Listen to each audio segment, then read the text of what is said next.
Okay, I think I'm streaming, and this is my very first time. Well, I did a couple of streams a couple years back for my Kickstarter, but yeah, this is my first time streaming something like this, and it's my first time using OBS, so that's interesting. So yeah, I'm going to check and make sure that things are working here. Let's see.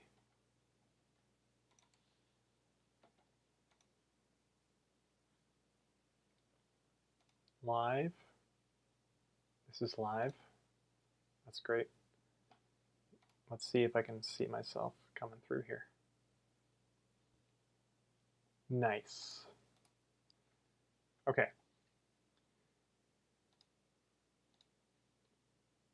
So I was going to have some playtesting tonight, but it doesn't look like anybody showed up. So this is a perfect chance for me to try streaming for the first time. And what is this about? My game, Magnificent Merchants. I'm developing the game and going to be publishing it hopefully in 2025. A lot of work to do.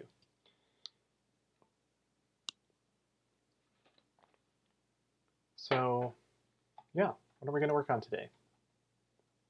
There's lots of stuff, and this is not an exhaustive list of things. There's many things to do, but I like to ask myself what's going to have the biggest impact and move the project forward the most. And to me, that is getting the cover illustration done, because it's something that can be used for marketing, can be used to draw people in and get an idea what the game is about, and they might click on it and decide if it's their kind of game. So I'm not going to be doing the art, but I need to have a concept for an artist so that they know what to make. And I have something kind of in my mind already. And let's see if I can bring it to life. So I actually already have a project file for this game. And Mythical Menagerie is not the right one. Magnificent Merchants. I actually have a couple of files. I have a cards file and a project file. The cards file is in Publisher because I like it that way. It's nice and neat and organized. But we'll look at that another day. Today, I'm thinking about box, front cover. It's hard to, you never really know what size the box is going to be, but I kind of have an idea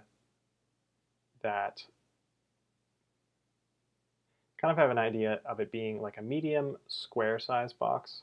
There are some sort of standard sizes in the industry, but one way I like to do it is to look at what boxes are already out there, and I feel like this game would fit into kind of a medium box like, what's the game I'm thinking of?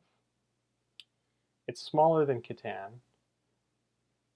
Definitely smaller than Ticket to Ride, because that's a big square box.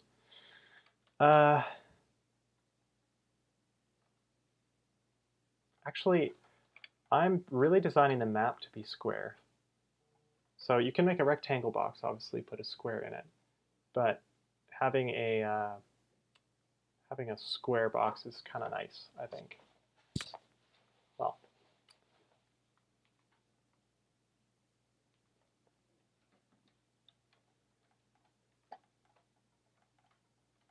I'm going to start with that, and you don't actually know until you get to that product development stage anyways.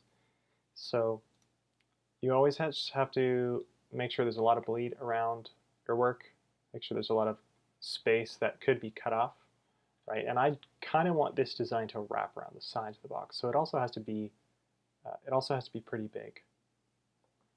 So I'm going to go with a 20 by 20 inch canvas. Oh, the mock-up doesn't have to be the same size. It could confuse the artist if I give them. Well, anyway, I'm going to actually draft it in a small size. I'm drafting it in a really small size, like 10 inches square. That way, it'll just be easier for my computer to handle it. So we're going to call this cover mockup. And I'm going to just draw some stuff on this.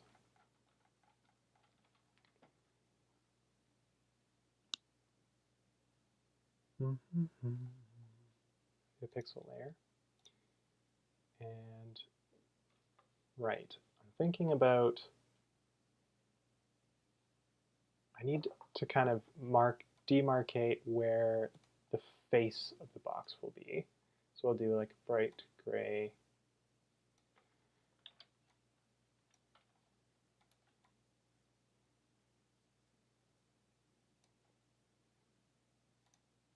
It's going to be about 8.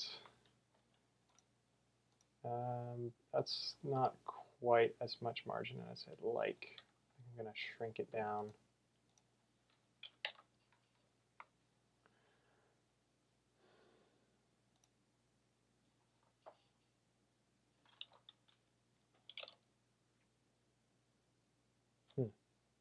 Yeah, I like the 7. Is that even showing up on the stream? I don't know. It doesn't matter. You don't necessarily need to see that part. All right, pixel layer on top.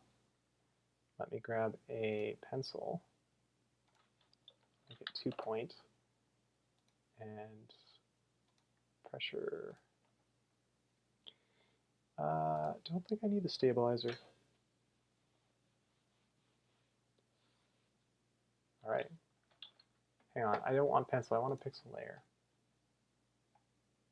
Because this is just a sketch.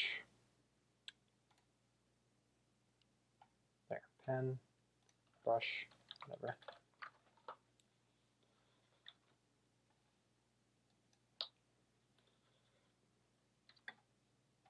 Why am I not getting any color? Oh, protect alpha is on. There we go. That's better. Okay, let's sketch this.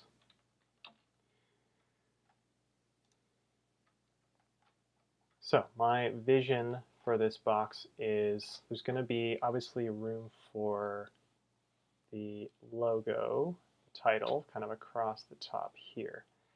And I don't know if I want the title in perspective, but it's kind of like there's got to be a margin at the edge of the box.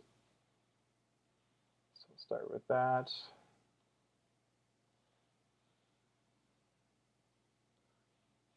Just some really quick lines.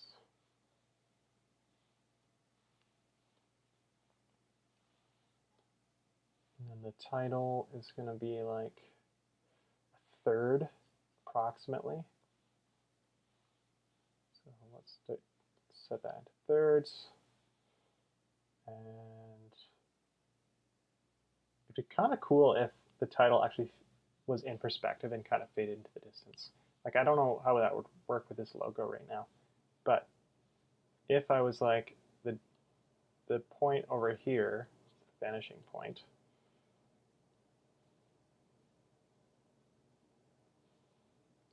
and the title would kind of like fade off.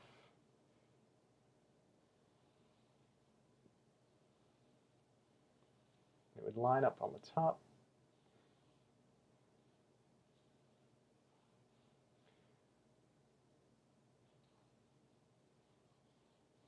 So why does this matter? This is just so that the artist would know this is where the title is going.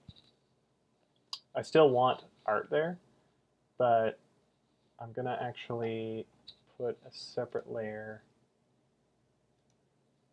just for the title area. And I'm going to copy this in and see what I think of that.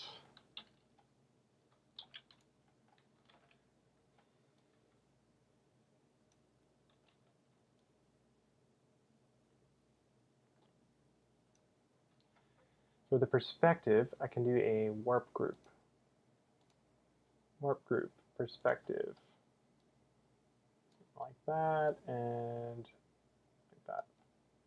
Now, the reason I'm trying this is just to see, is this going to be readable? And that looks a little, it definitely looks, it is wonky by definition. I'm going to turn on my music. I'm going to listen to some Lou Reed song. Highly recommend this man. He's amazing. I'm just going to shuffle his work.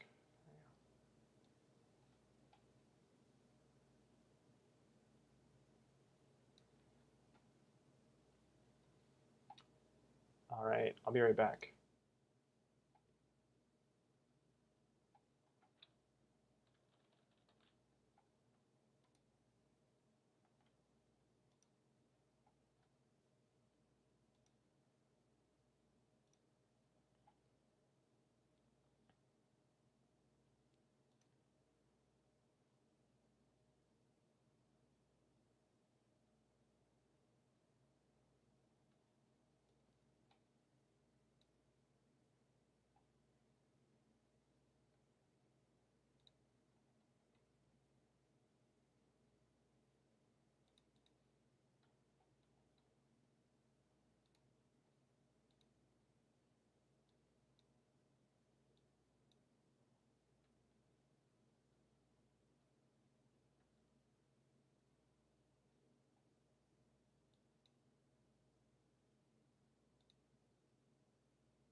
And we're back.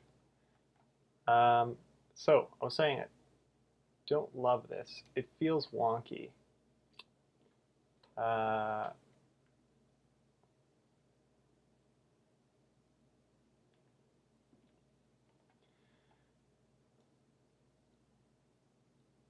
Maybe it could be a very mild perspective, but I would kind of like to match whatever art we use, right?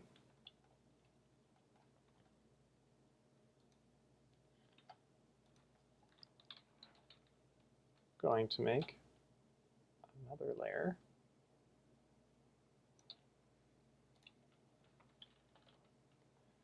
For the margin around the box.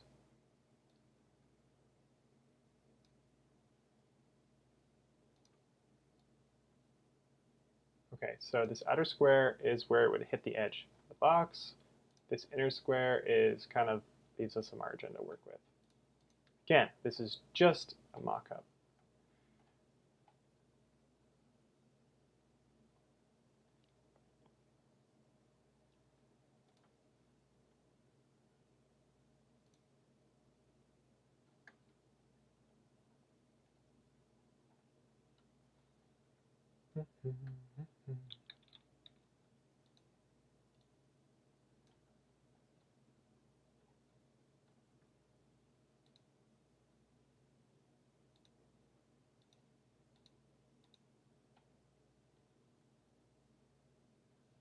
So this is my first stream. I'm actually relieved that nobody's watching this at the moment, live.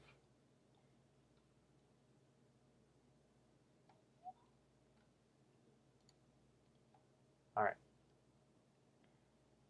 Back to the brush. All right, so my idea is you've got the title up there. I kind of want it to be a little bit bigger. And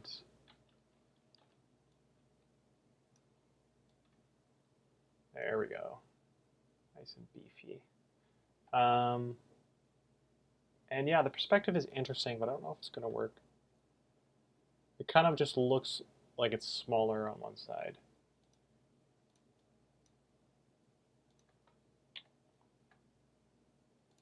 And I'm a big fan of readability. So yeah, let's go with that. So there's our title up there. And in this area is where we're going to have an illustration. And what I'm kind of thinking is you've got a road coming through, and there's a merchant walking into town, and he's super fancy. He or she. I have no idea what the character will be like yet. I should put a woman on the front of the box, a woman merchant, because you always think of like the medieval merchant as typically as like this male character. That's just tradition because of patriarchy. Anyway, you just think about the merchant, the medieval merchant, as this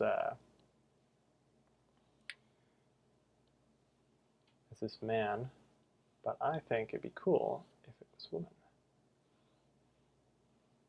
I don't care if this side of the road is visible on the front of the box, but maybe on the corner you could see it.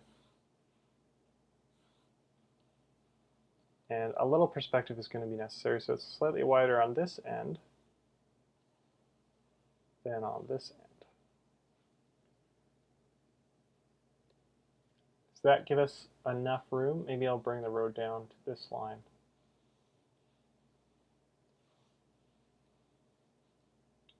All right. That eraser is teeny tiny.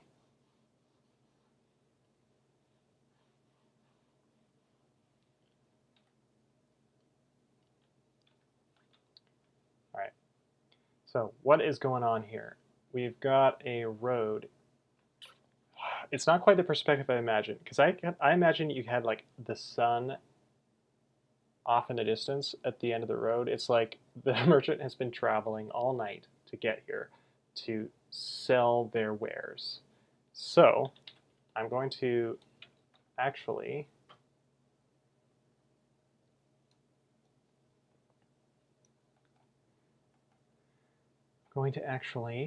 think about where I want that sun to be.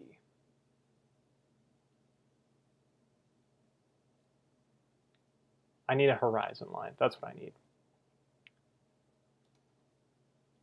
Let me draw the horizon just like here.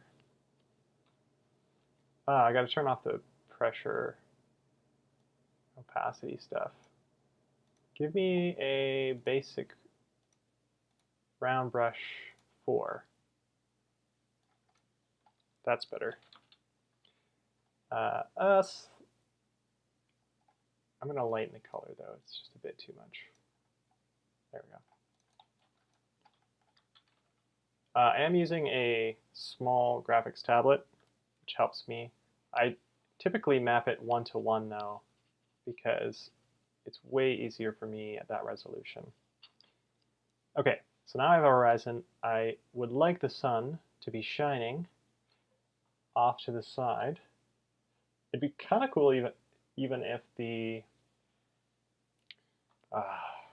my new monitor has a timeout on it. Just realized, and it doesn't think I'm doing anything. Let me fix this.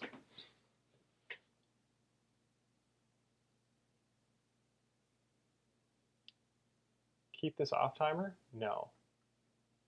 Boom. All right, fixed. It'd be kind of cool if the sun was like spilling off the edge of the box. I don't know. It'd actually be kind of cool if it was behind the lettering too, maybe. So maybe if the sun is like this massive thing off in the distance, setting, right?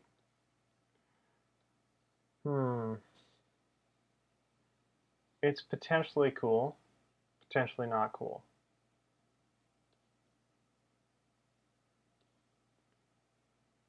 Because if I imagine it being on the edge of the box, I don't know. No, I'm going to fly with it, but I'm going to make it a bit smaller.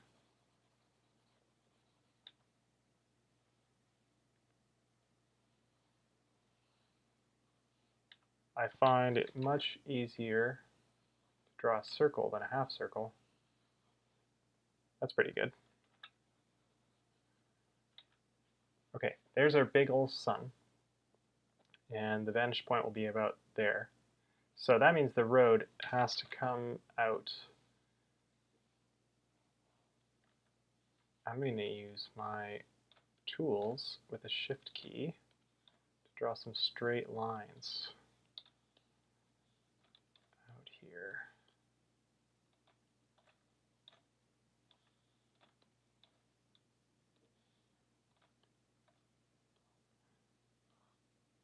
And I may as well draw the ones over here too.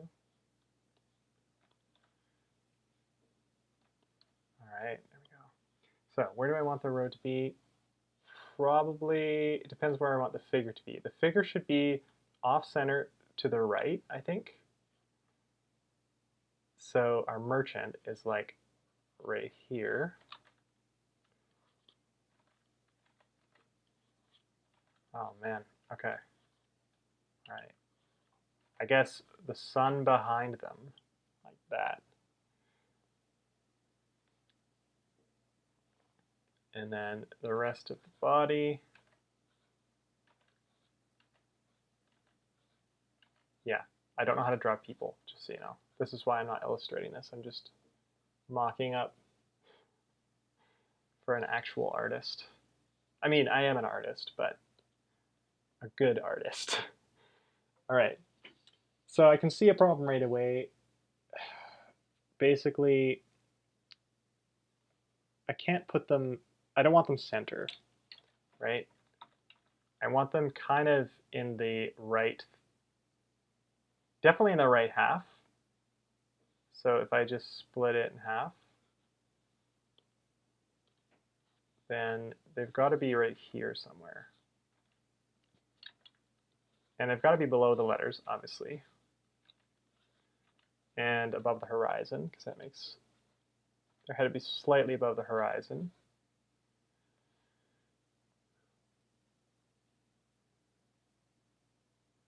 Which kind of means there's some distance between you, right? I want the entire merchant to be in view, I think. It wouldn't matter, actually, if it was spilling over a little bit.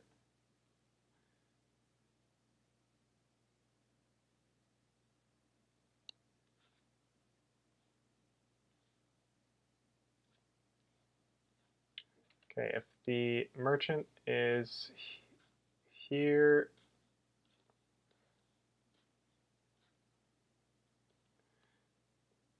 they're pretty big, and this is the edge of the box.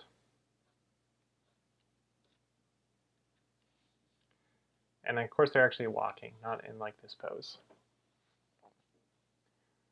The rest of the illustration is the people reacting to the merchant as they stroll into town.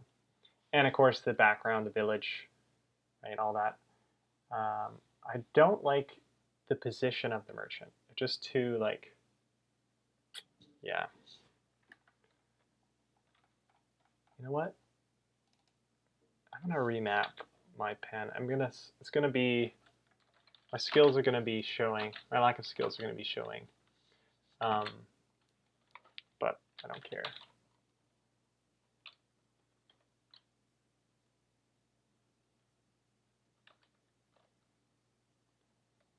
This is not where I want to be.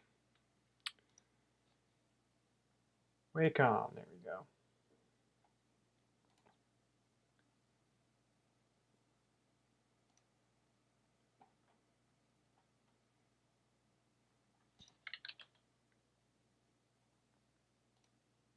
Can I add a profile?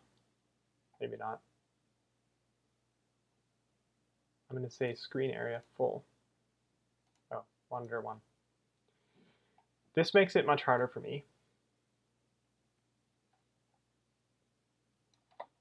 But that's okay. All right. Let's do a new layer.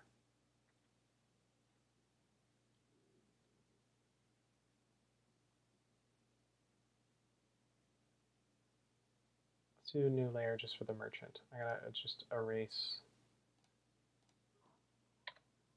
that. This will be the merchant layer. This will be the background layer. All right. Ugh, I barely, because it's mapped to the whole screen, I barely move on this little tiny tablet. I barely move my pen and it moves very far on the screen. Just, it's much harder to draw cleanly, but that's not the point of this. This is just a mock-up. This is, where does the stuff go on the page? And then someone who's really good at their art can work with it. The other thing is I don't need one artist to do both the background and the characters, because those are two different skill sets, like backgrounds. All right, I think it'd be cool if the road, the edge of the road, kind of came along. Oh, it's so hard to draw smooth lines. Okay, edge of the road, edge of the road. There we go. And then you still got, yes, the sun.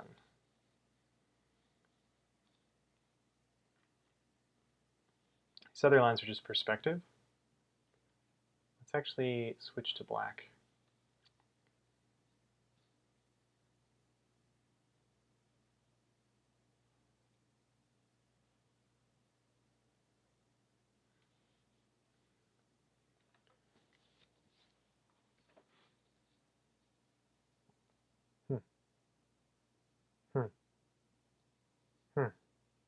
I like where the road is on map, and you can kind of imagine how it wrap around the box on this part down here. I'm like pointing at it. You can tell I'm new at this.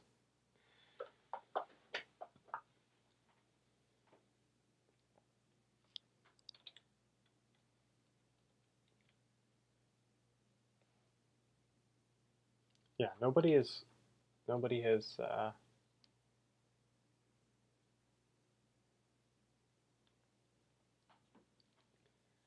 wanted to join the playtest today. Everybody's so busy. It's the holiday season.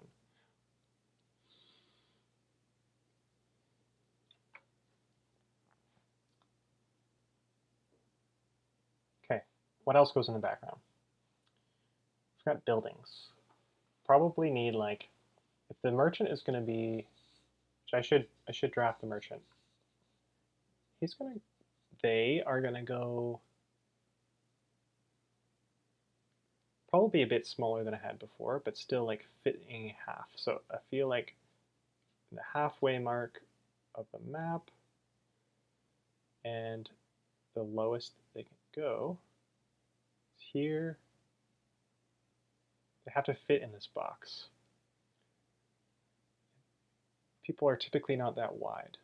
Sometimes, but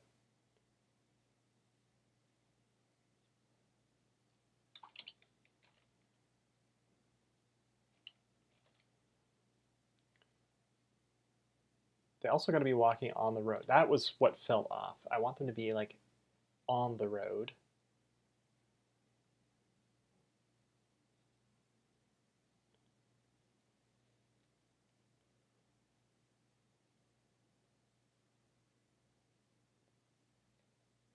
And then if we just like perspective this person into a cube,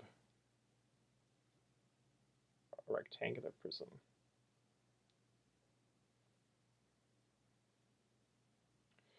Oh, this will be tough for the artist because they've got the body in perspective.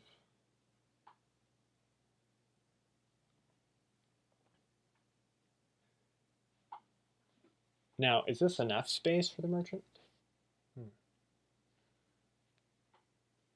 They're an important part of the illustration.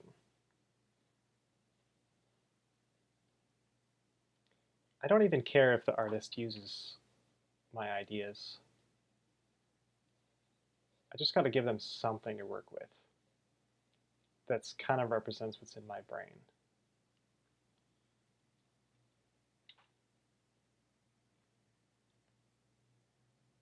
If they're walking straight down the road, the cube would go like that.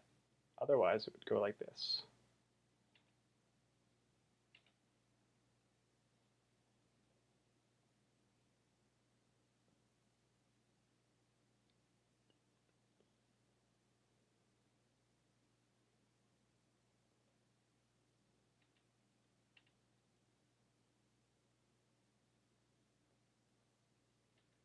It's so hard to draw on this tablet.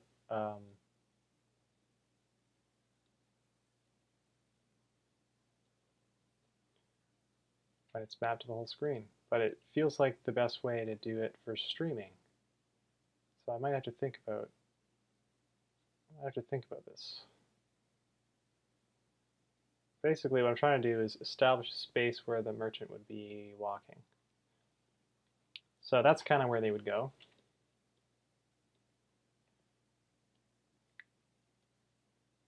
I'm going to go back to our background and just remove some of the mess.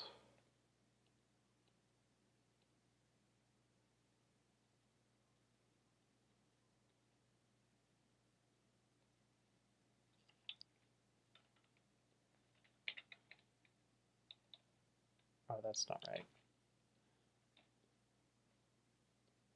Forgot I can use my shift to draw straight lines.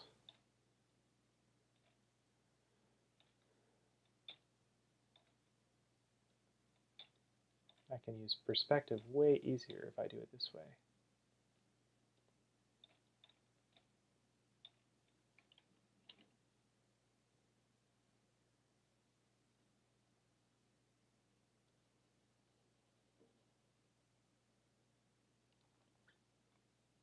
Cool.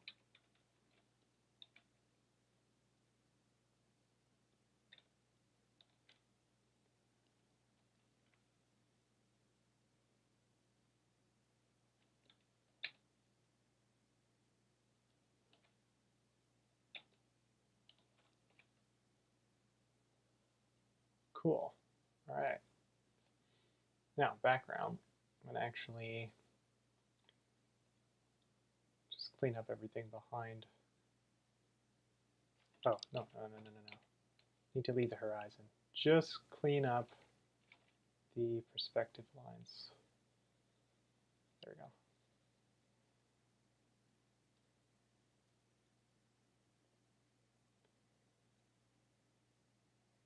Okay, that's all right. That's all right. We're doing fine.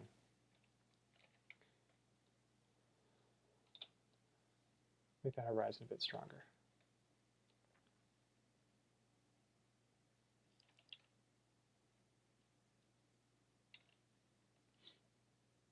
What's with that line? There we go.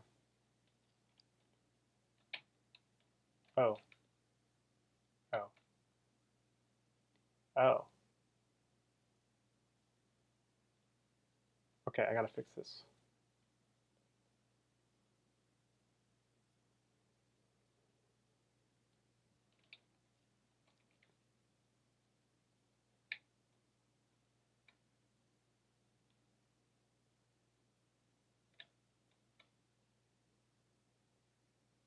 That's okay.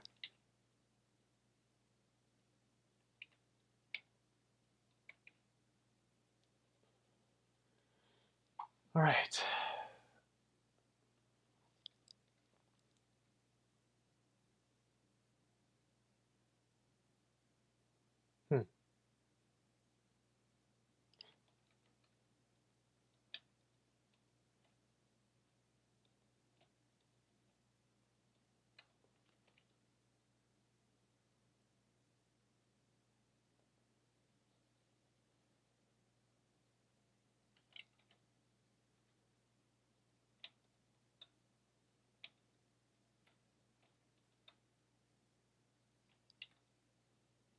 There we go.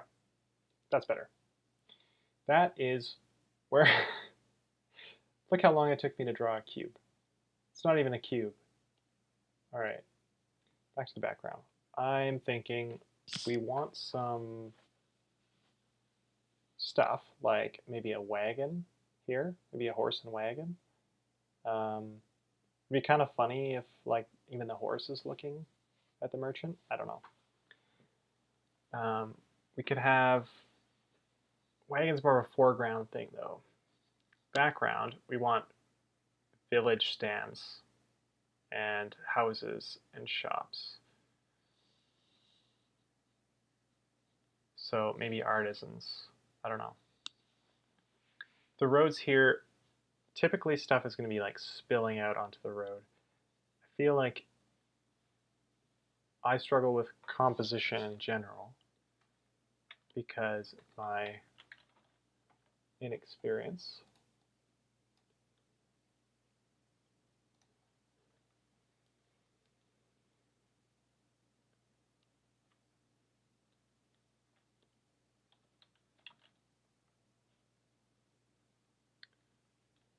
Hang on, I'm going to quickly make a layer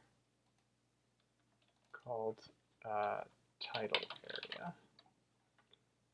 And it's just going to be a box.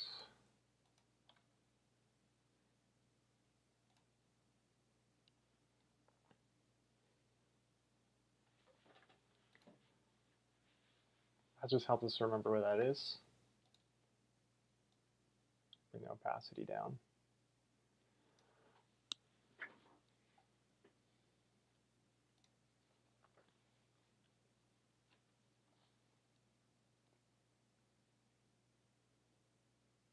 I think we need the edge to define the edge of town. It's going to be like, the sun is huge. Wow, I just realized it is far bigger than you would expect.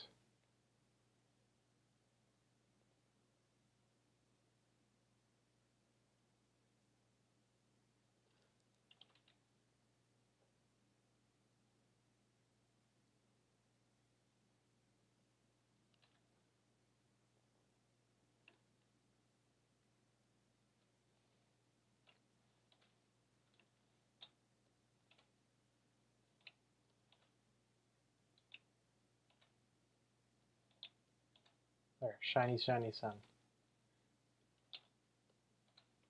I love radiating lines. I don't know why it makes me really happy. The edge of town could be, you could have a couple of buildings kind of in the background that don't like cover the sun, but they take out the side of it.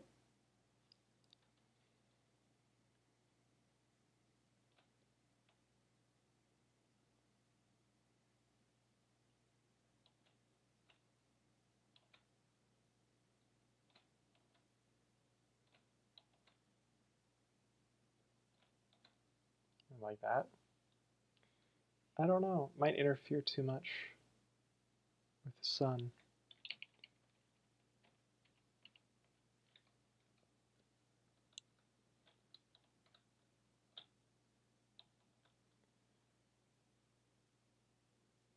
I'm thinking of the most of the town doesn't interfere with this road because this road is coming straight in.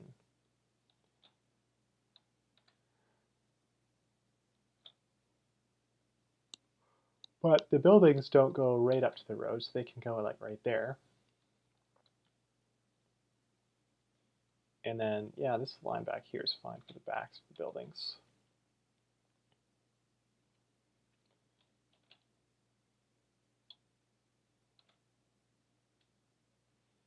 And the tops of the buildings should probably actually go straight through the corner over here.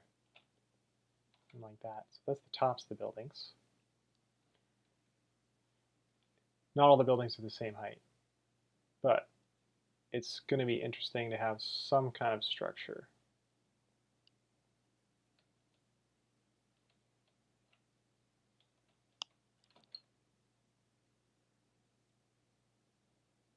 Oh yeah, I think I need a second perspective line. I guess it could be over here.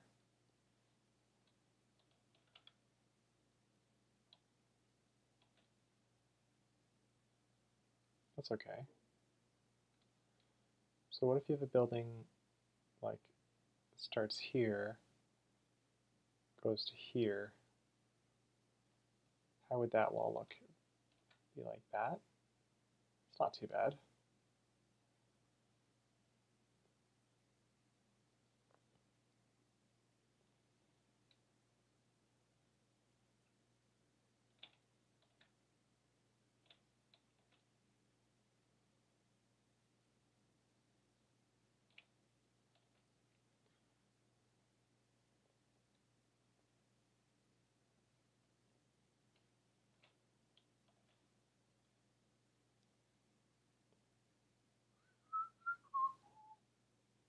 I think I need to fit 2 more structures in here somewhere. You could have an alleyway right here. So this is the corner, maybe right there. So you can kind of fit between these 2 buildings, and that would let you see inside of one of them maybe.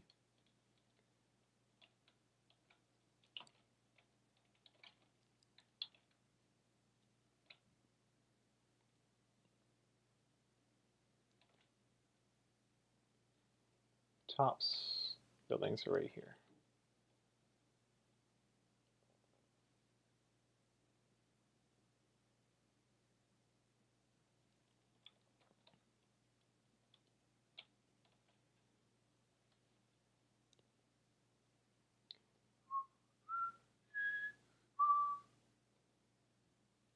I think this wall is going to be coming up straight like that, so this is mostly a solid piece here. And then you've got this little alleyway, probably something like that. It's a decent sized building. And you could have the road veer off through here maybe. You could have a couple of buildings off in the distance here.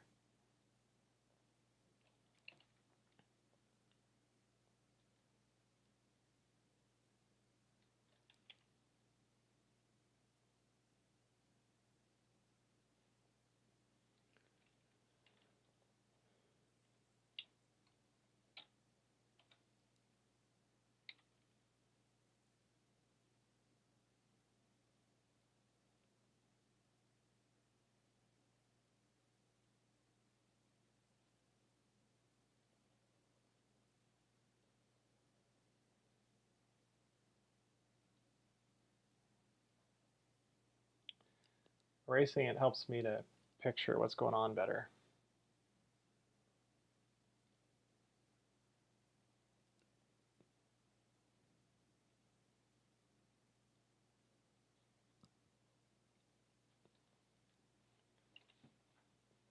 Where's our merchant? Where is the merchant at? I see. Where's the title at?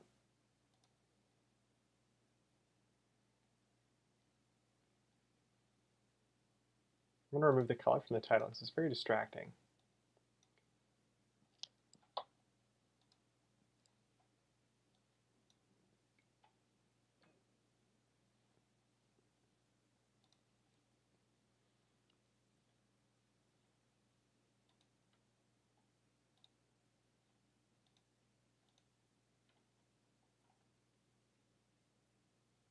Two people watching. Hello, whoever you are. Feel free to say something in the chat. I'm going to switch my chat actually to all instead of top. I don't think it'll make a difference. There we go.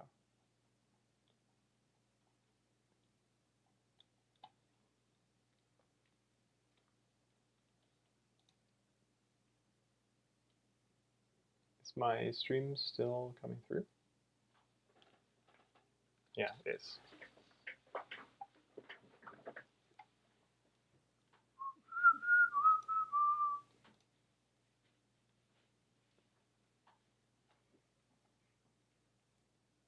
All right.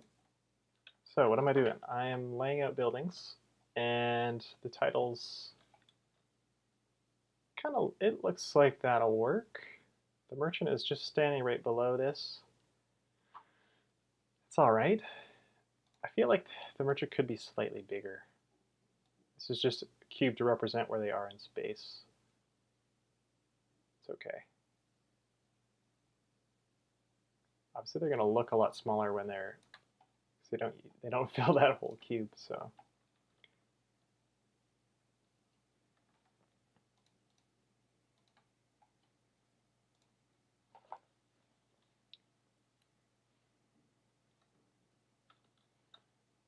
Feel free to say hello in the chat, wherever you are.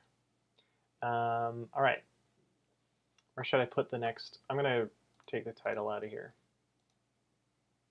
Take the merchant out of here. Yeah, he really is like in front of all the stuff I was thinking would be detailed back there, but that's okay. The main areas of detail probably be good to block out.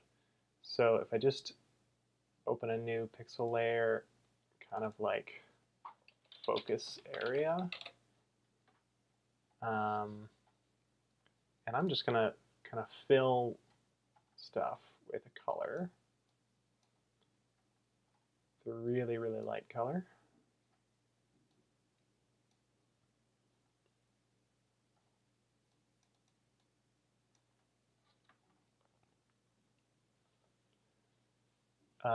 Then I'm going to bring the title back and the merchant back. So I know like most of the detail can go in here. We don't want it to be really busy. But this is basically the area that's not the merchant, right? And we can have some details over here as well.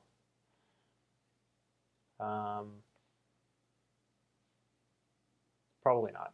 I don't think anything will fit in there. But we could put some stuff along the side, which is probably going to stretch the side of the box. And I might even want to add more margin later, outpaint it.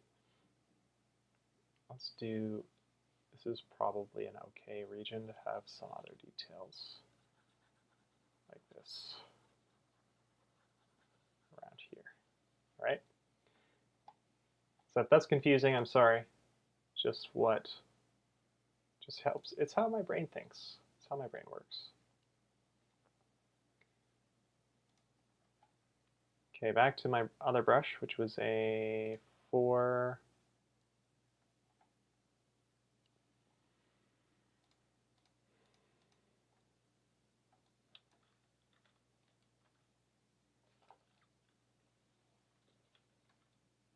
Was it a 4?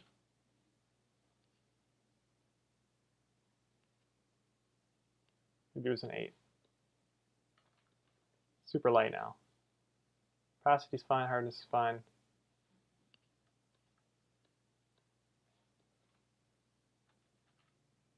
That's okay.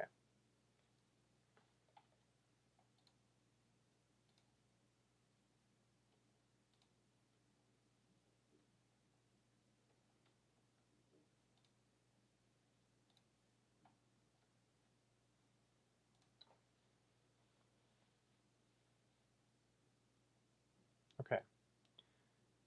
So the stuff back here doesn't have to be too detailed because there isn't a lot going on back there. But it'd be kind of interesting to have just more buildings. I guess you could see the horizon back there.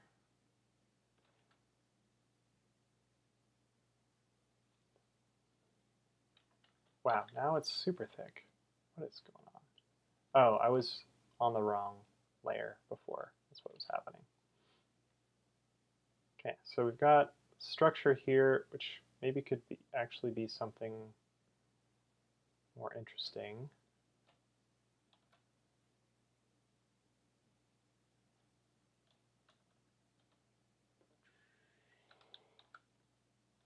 That.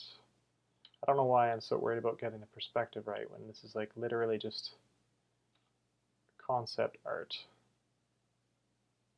That's okay.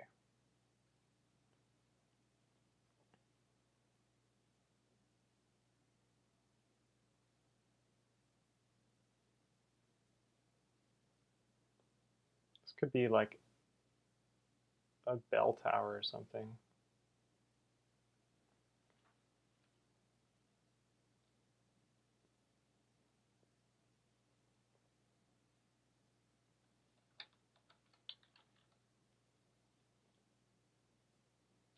This, I feel like this one could be actually a shop. There are shops in this world in addition to the traveling merchants. It'd be kind of actually cool if you had like this alleyway was actually a connection between these two buildings. And I'll leave it up to an artist to ultimately pick styles and stuff, but I might recommend some certain medieval styles, maybe a Tudor style or something. But I do like arches.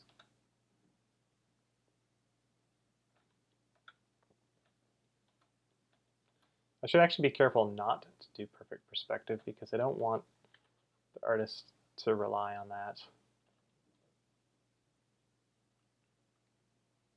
Rather than do their own thing.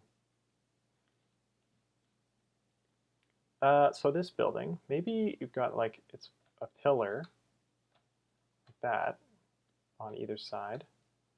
And got like the door, which is gonna be like this, and then like a window.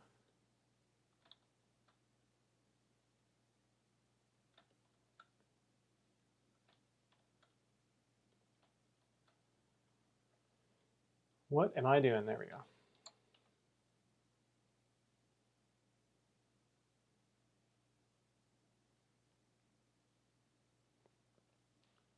I'm going to set, hang on, I'm going to actually add a shape.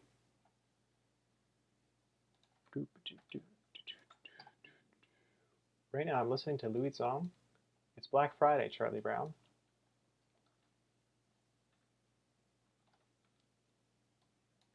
This is going to be the perspective point there and there, so I don't lose that. And the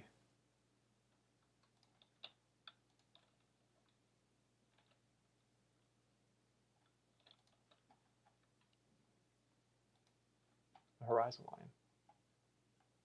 There we go. I don't want to lose that.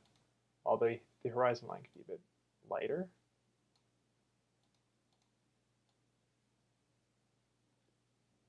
There we go. Okay, back to our background.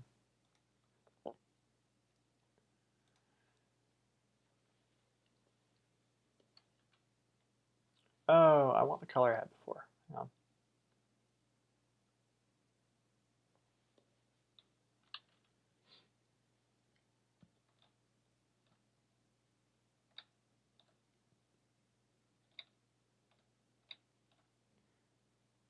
I have more buildings and stuff. I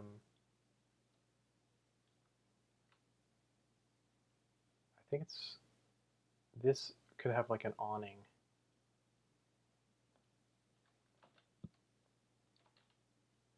Oh man.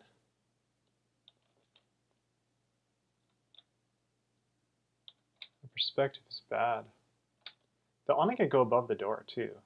The awning could stretch across basically the whole building. Like this.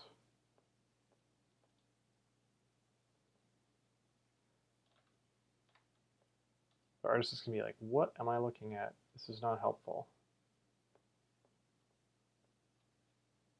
No, I shouldn't mock my own art. I know that I'm actually not that bad.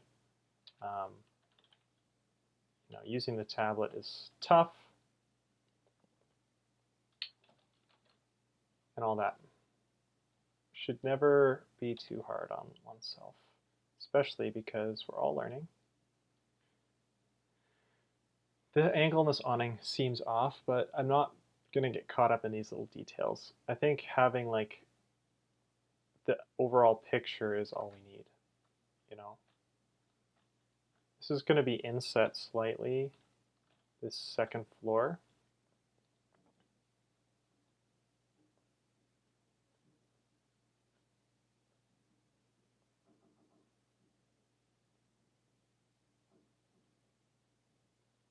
And I'm not gonna do extreme detail either. Oh, that was not the right place to put that line. There we go.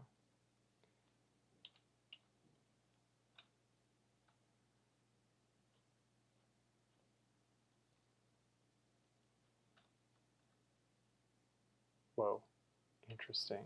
Perspective is so interesting. Sometimes it doesn't feel natural. Like this is actually the top of that. It just gets really sharp when you're up that far. It's an extreme angle.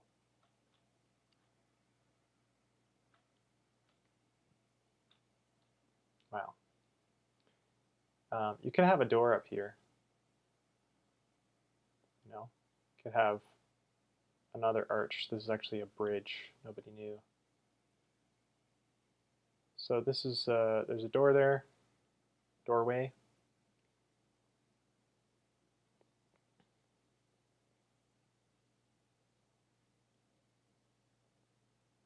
I don't know what the roof is going to look like.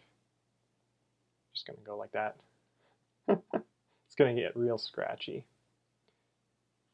This probably would have like a railing.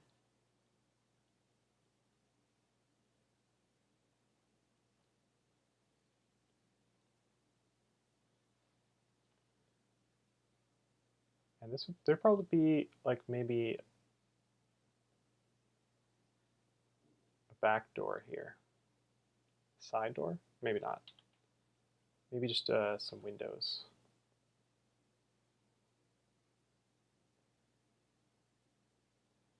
Or a window?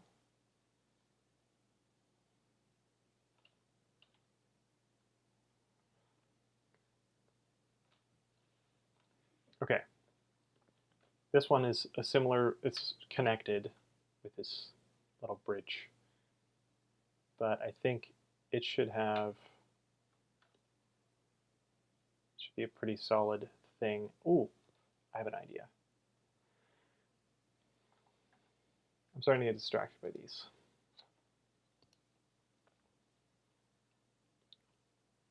I have an idea. This actually could be an inset area, maybe a stable. I don't know. It could be, let's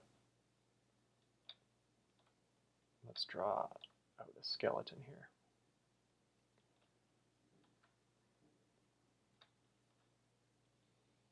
Okay, what am I doing? I'm going to have basically like, my idea here is pillars or something, support beams. And you can see through them.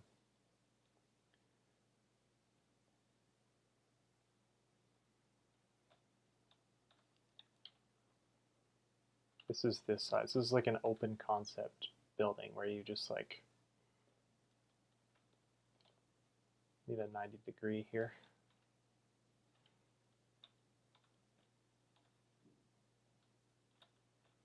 Yeah, I'm using the shift a lot because it's my best friend. All right, how are we doing?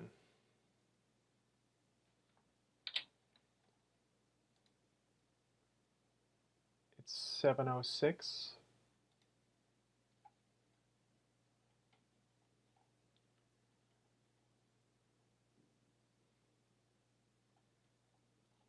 Yeah, I've been doing this for about an hour, but it's fairly productive. I have a starting concept.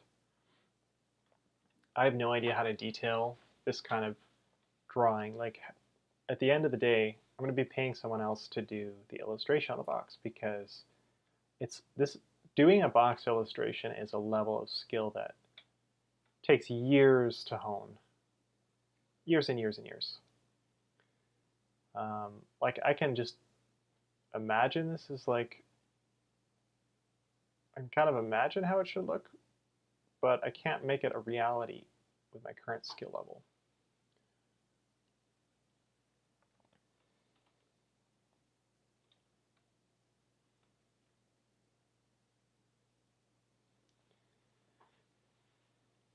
The other thing is like, this is up here. This could just be a railing.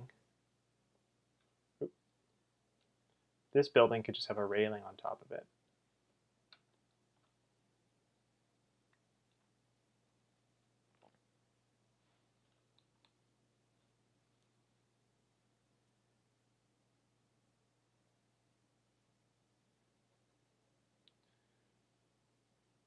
probably going to go over this with black.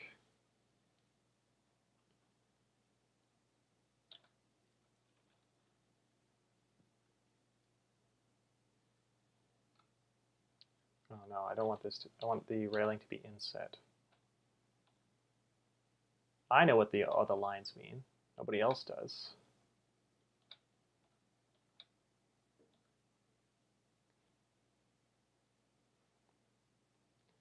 I think this is fine.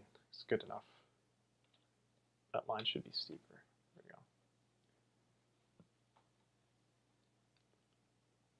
Now, that's going to be a railing, and then there's going to be like buildings in the background too, somewhere. And that's the kind of thing where I would be like, okay, give this to an artist. They'll fill in all this with amazing detail.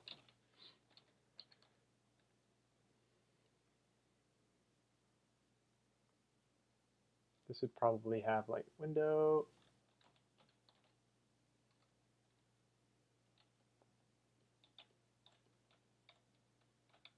Oh, let's be a bit steeper. There we go.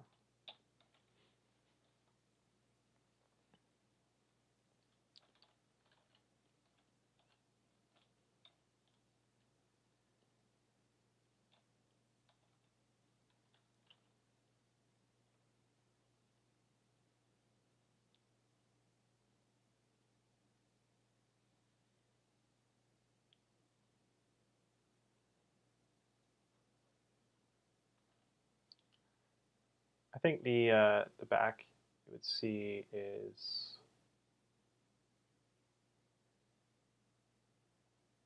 maybe here.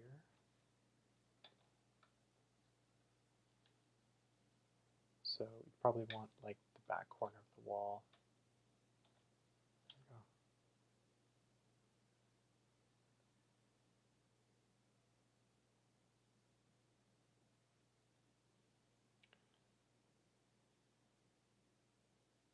I do too many things at once, but it's also this drafting, like just coming up with the ideas, putting them on paper virtually.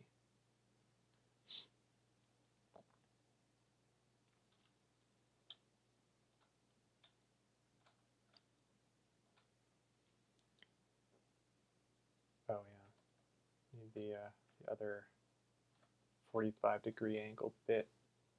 I erased it.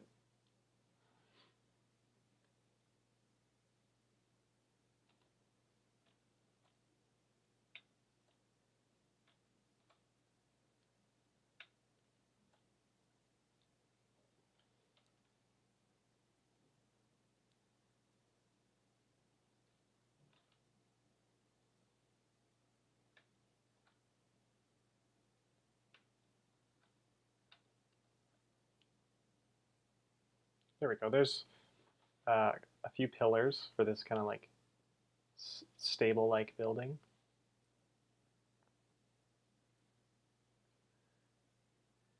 I think it would only take me a year to make this a finished product. Let's remove this line. It's confusing me. Most of these are confusing me.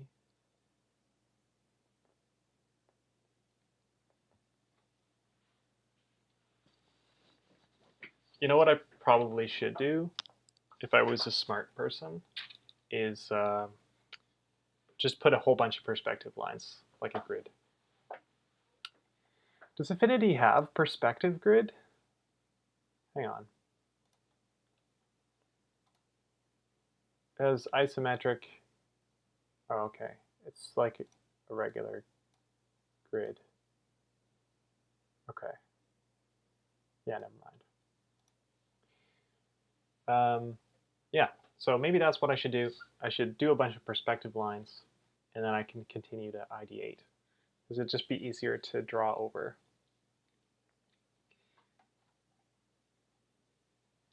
I'm actually going to remove that. Focus areas. This curve is, hang on. I'm going to group those and call them horizon.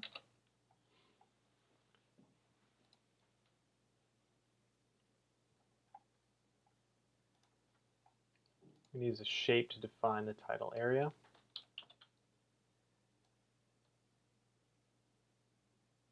Right there.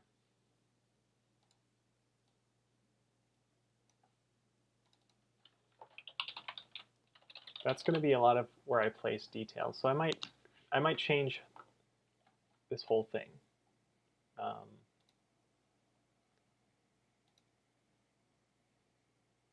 Could be good.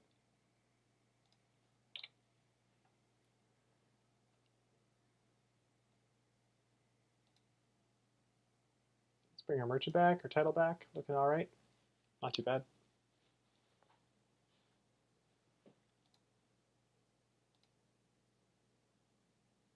Okay, time to do some perspective lines. And the great thing is I do not have to draw these with pencil.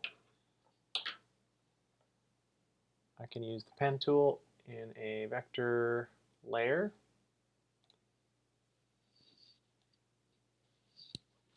I'm going to call this perspective.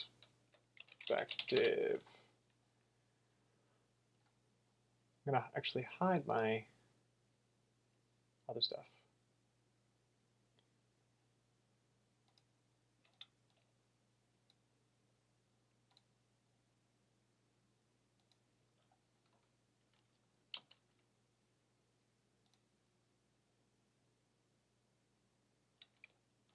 Actually centered? Okay.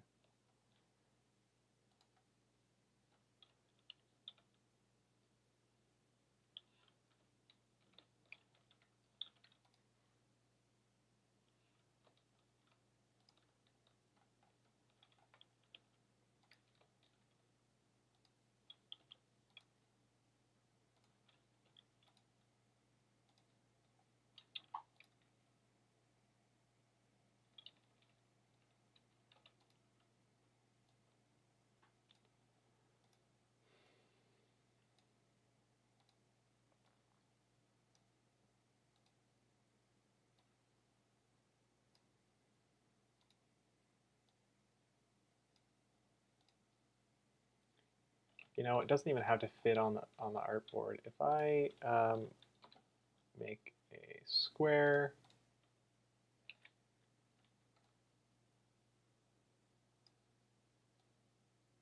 it's the whole canvas.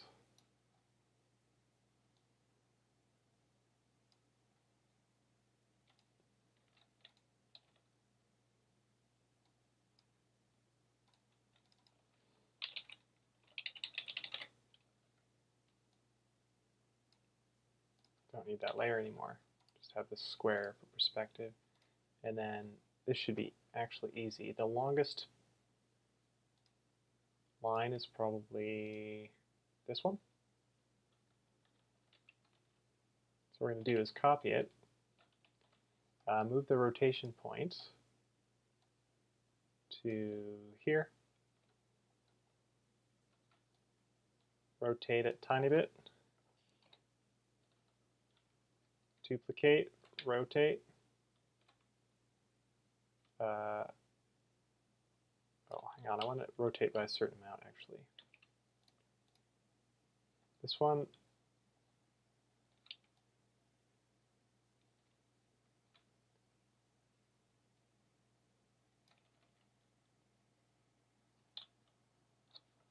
okay. Duplicate and rotate by, I don't know, 10 degrees? Plus 10, plus equal 10. I don't think that's good enough. Let's go plus equal 5.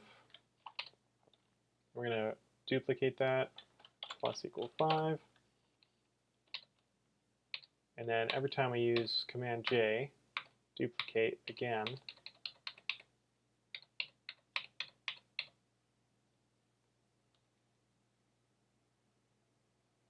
Oh, wow. Oh, you know what? Oh, yeah, that's good. Yeah. Just divided it into whatever 360 divided by 5 is. And then all of these I can just extend out to the edge.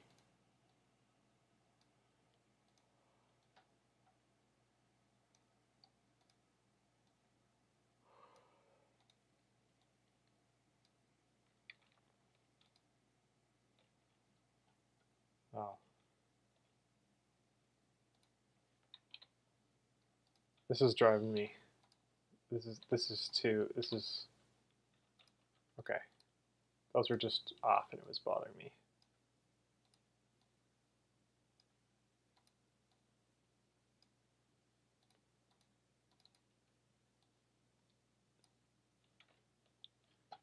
Wow, I wonder.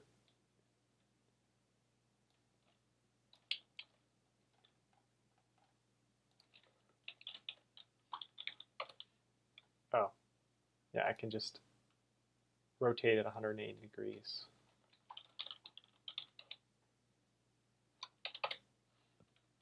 That might take longer. I'm just going to keep extending them out.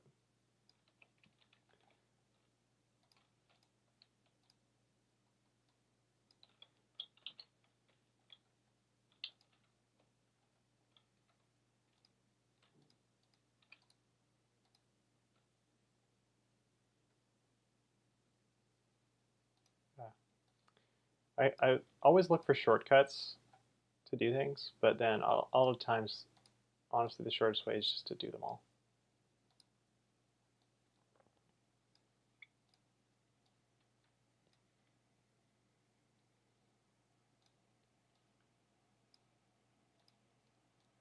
All right, I'm looking at it. I've been here for an hour and 20 minutes, so I'm going to finish extending these out, take a little break, and get some water.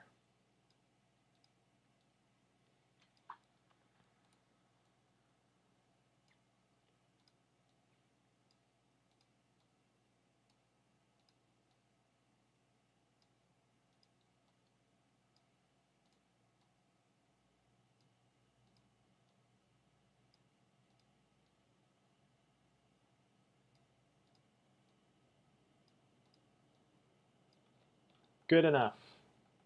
Although I do want to rotate it.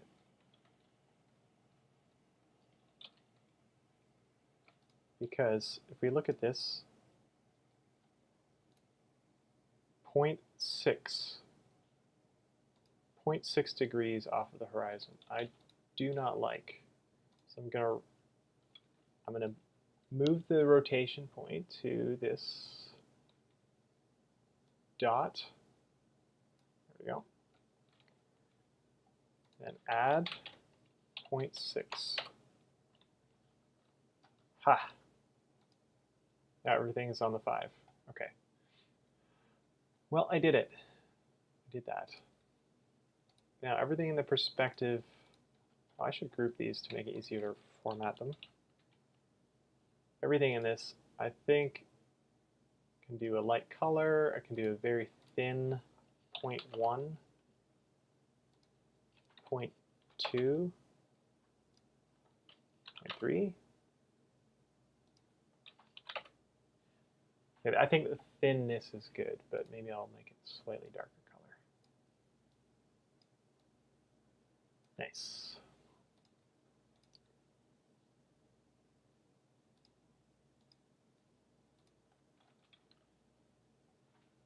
All right. Bring the horizon line back.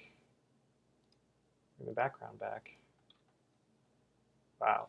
Why didn't I do this earlier? This would be so much easier. Obviously, you don't want everything to be perfectly on the perspective, because that would feel uncanny. However, it's nice to have the guides. Yeah, I'm going to take a break.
Okay, hello. I'm back. Yeah, I think I'm going to stop this right now. Cover. I'll come back to it later. And I think it's probably likely I'm going to change it all anyways. Because I need time to come back and think about, is this how I want it to be presented? But I'm pretty confident in the direction that this is going. So, and now I've got my handy dandy perspective grid.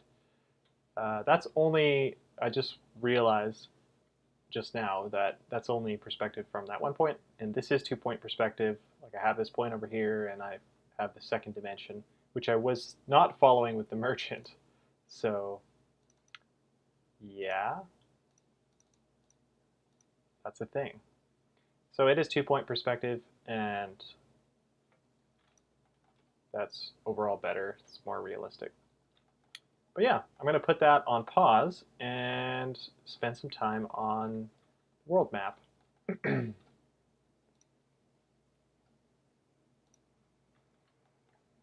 what are we doing over here? I'm not 100% sure I'm going to keep these colors. They're nice and everything. We'll see. What I've been doing right now is just the base values for the mountains. And I did these at an earlier date, so I don't know if I need to redo them or not. We'll see. So I wanted to do kind of high contrast to start, and then I can always tone it down with filters and whatnot. So my coloring method is create basically a value map with solid base lightness value of 30, and then opacity blending brush.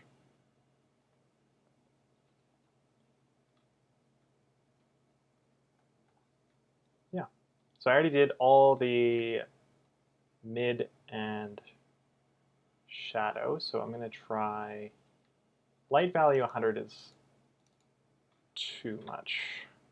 Let's go with 90. And high contrast is good, but it's going to be just too much.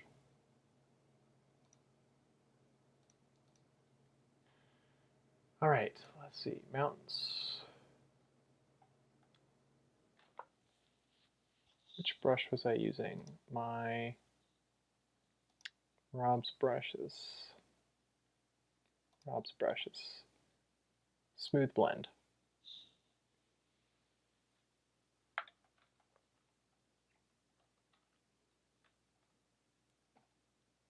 Right, and I'm going with 90, no saturation. Oh, I'm on the eraser. That's not what I meant. I do that all the time. I want 50% opacity.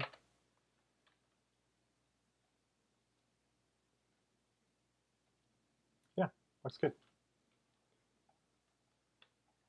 Let's get cracking. I gotta protect alpha because I just want to be on. The areas I've already painted. So what I'm doing here is just finding the areas that would be highlighted on the left top. So that's where I've got all the light coming from. Just the opposite of what I did with the shadows there.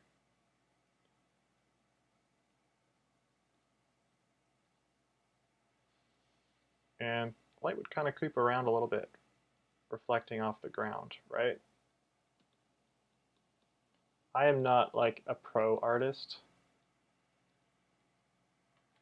I like the things I do and I'm learning every day.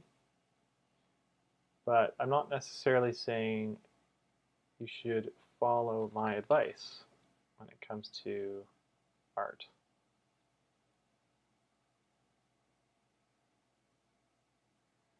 I don't want to go too small. I don't want to get too detailed. This is very relaxing. Like, it can be a bit of a pain to do lights and shadow, but also really relaxing because, you know what? I think I am going to go with the 100. And I've got my opacity low and I can tone down the contrast later. I like that contrast. But yeah, this is relaxing. Planning out the layout for the cover art is pretty stressful actually, because at the end of the day, when I take it to an artist to make the cover art for me and I give them a bunch of money, it's money I'm not going to get back if I don't like the concept, and that's not going to be their fault. The concept is my fault. I'm the publisher. I'm defining the concepts. Yeah, just a little bit dark here. There we go. Pull that up.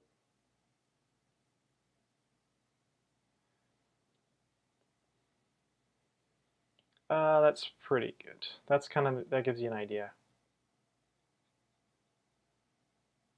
Now, for this work, I don't mind the tablet being mapped to the entire screen instead of a one-to-one mapping. Reason being, I don't need nearly the precision for just stroking in some light.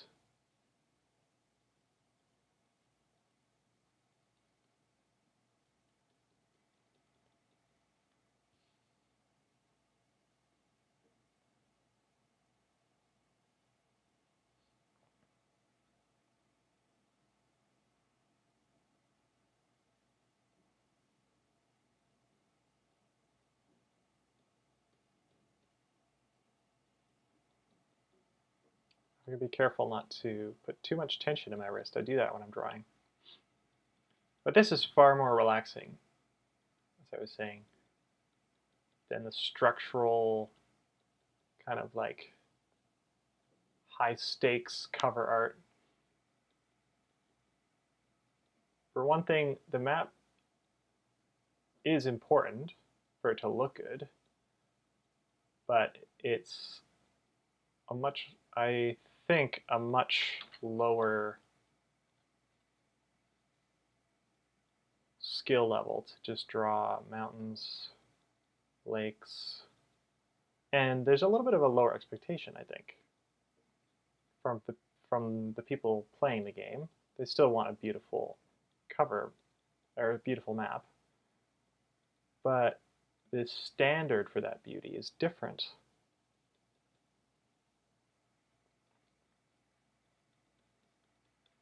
I'm not going for full-blown realism, and the forms aren't nearly as important as like we're doing characters or stuff like that. You know what? I kind of like a look when you just kind of like blotchy. Add a little bit more blotchy.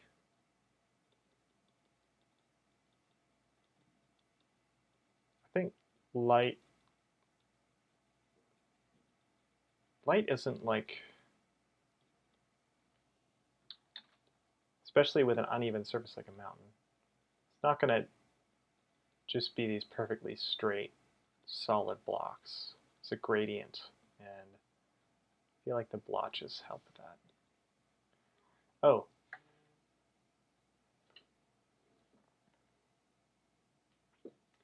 I gotta turn off the, there we go, that's better.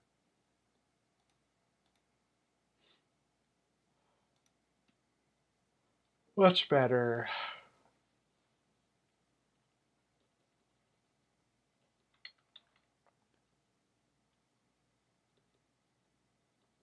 And you're looking at the map, you're going to be out this far. Like this is how the actual size it'll be. So that level of detail is perfectly fine. I just zoom in so that I can actually see what I'm doing, but I don't want to go in too far.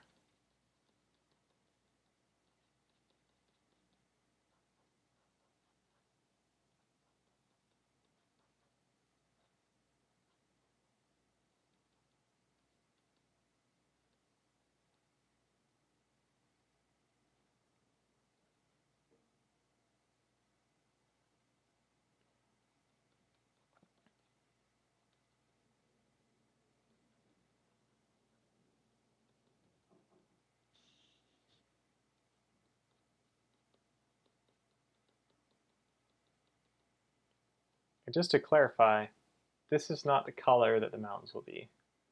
I didn't really explain that before. So I'm creating a value map, which is just light and shadow. And then later I can add color, more details if I want. I can put trees on the mountains. It doesn't matter. The map, other than that interface that I just hid now, is just for looks. Like it's just for fun. Well, I guess like most of the art in games. But like functionally, the player doesn't care where the mountains are, they just care where the paths are.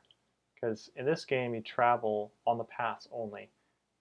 As a merchant, I guess you could play, it might be interesting if you had like an off-road component with a character who is better at survival. But I don't think so, at least not in the base game. I don't think that's going to be happening. These mountains are a little bit less defined. Let's fix that right now with some light.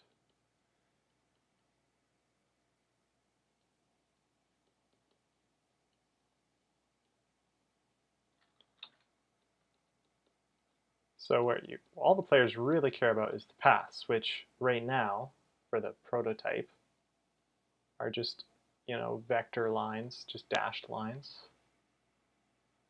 Bezier curves,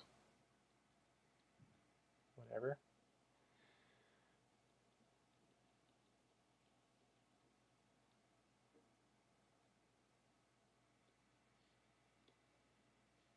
There we go.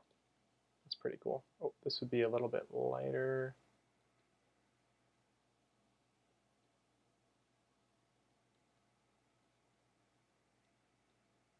Bring that up a little bit.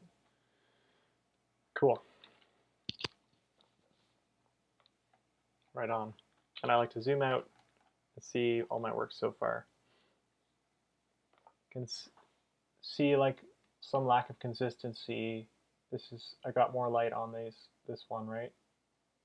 So I could just come in and just add a few more streaks of highlights, brighten up the edges.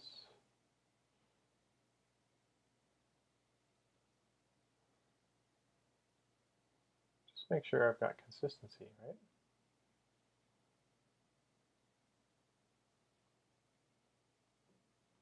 I like it.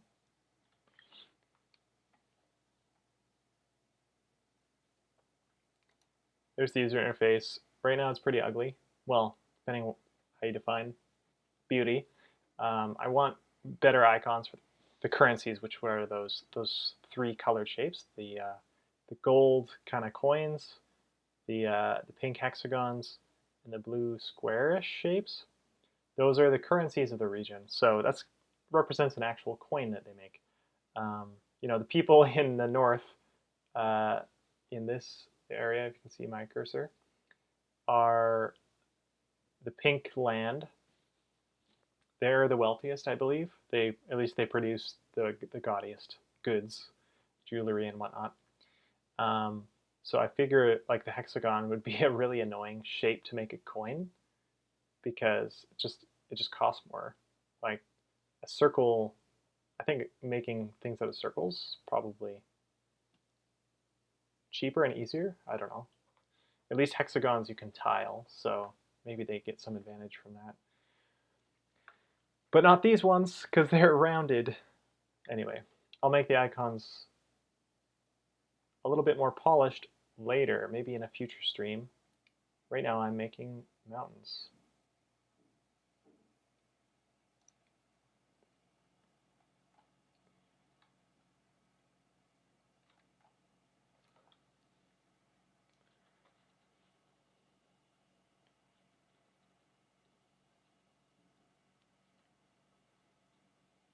Anyone who has watched this far, made it this point in the video, thank you. Thank you for watching. I'm assuming at first, because I've never streamed before, I don't know anything about it. I barely watch streams, only a few people I like. They're far more interesting than I am. I don't know if I'll get any regular viewers or if I'll get any people referring back to this when it's in a recorded format. No idea. But one thing I know for sure, I like it a lot and I really appreciate it when other people share their process with me. And this is as raw as it gets. I'm not editing the recordings unless I happen to find something like I revealed some personal information or something that I shouldn't, which I don't think I'll do, but you know, I'm not going to be editing anything otherwise. I'm just doing stuff that I would do. And a lot of the art in this game, Magnificent Merchants, is going to be done by other people, not by me. But at least I'm going to take a crack at the map, because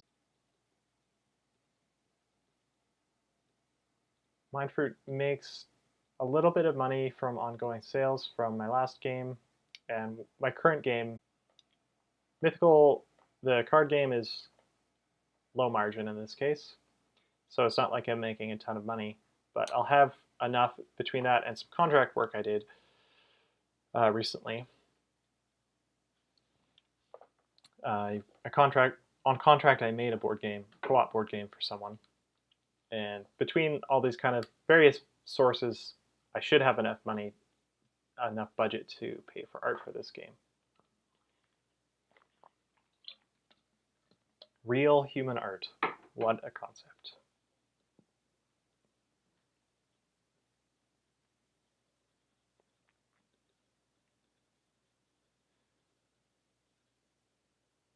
I know that some people stream with music. They stream the music, whatever. Maybe they've made it or they have a license to do so. I think you could just put your own music on, whatever you like. You can listen to me talk if that's what you like, and then put on some music. Whatever. I'm listening to Louis Zong. Right now, it's Christmas EP. It's not traditional Christmas music. It's completely original music, but it feels like Christmas. I like that.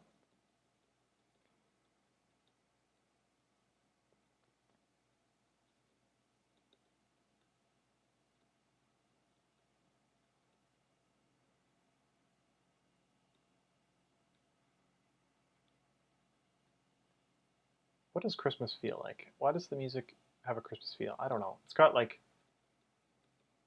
higher pitched piano and like light, happy melodies, but also somewhat some mystery to it. Like it's not. There's some Christmas songs that are too happy. Like I just hate Jingle Bells. I don't know why. I liked it when I was a kid, but now it feels like Jingle Bells feels like I don't know, like drinking pop. It's like drinking soda pop. That's what Jingle Bells is like. It's it's rarely a good idea. It's so sweet, just overly sweet.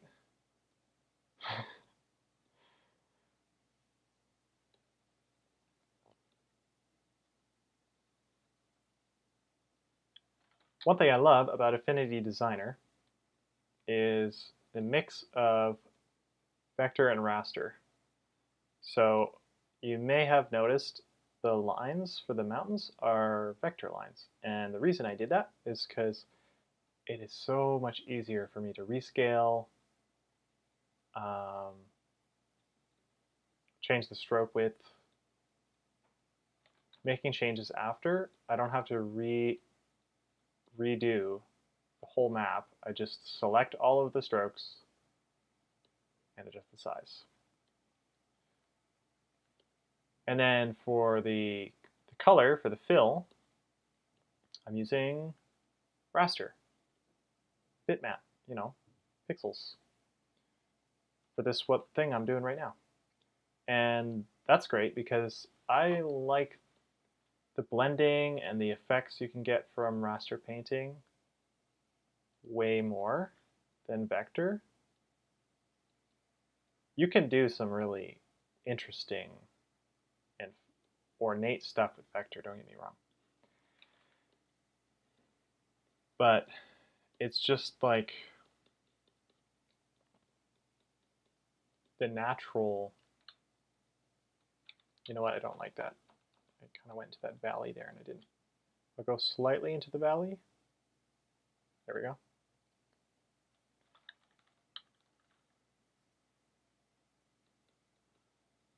There we go. Nice.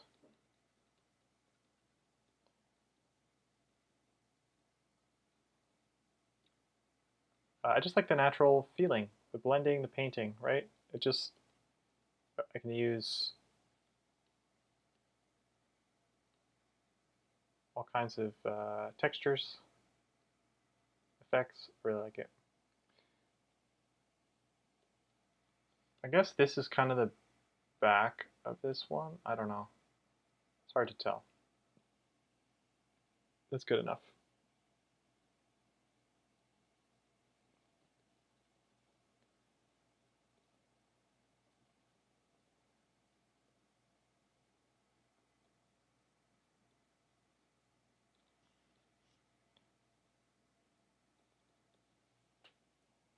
So you'd have less extreme shadows on the little tiny hills there.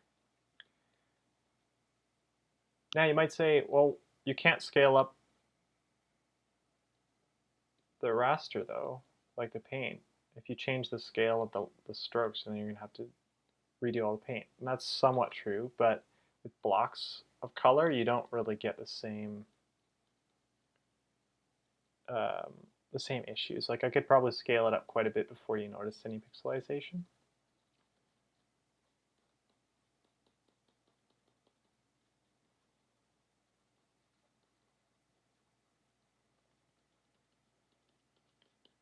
brighten this up a little bit. There we go. Yeah, that's okay. Yep, yep, yep, yep.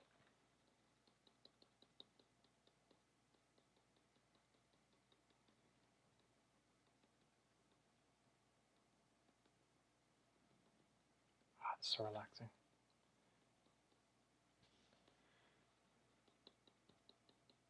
The other reason I'm doing streams instead of videos, or at least I'm trying it out, I don't know if I'm going to be successful, is because the low expectation of quality. That sounds really bad. I'm not trying to be lazy. I only have so much time. And I could edit and make some really nice YouTube videos, but I don't think I have time for that right now. You know, I want to get this game done. If I'm streaming, then I can just basically record what I work as I work. I'm getting stuff done. And I don't have to edit it because it's a stream. And yeah, so I can create content without using extra time. That's what I'm saying, because I'm going to have to do this anyways. And I can do it alone in silence, or I can share it with you. I can do either one, right? So here we go.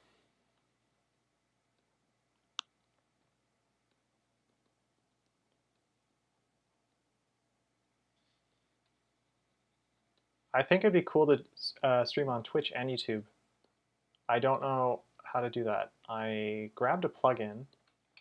I'm using a slightly older Mac, so I can't use the latest version of OBS. Because this Mac is now 2014, so 9 years, and it's done. It gets security updates, but it won't take the latest operating systems because it's so old. And that is not a criticism. You can't just keep supporting old hardware forever and ever and ever.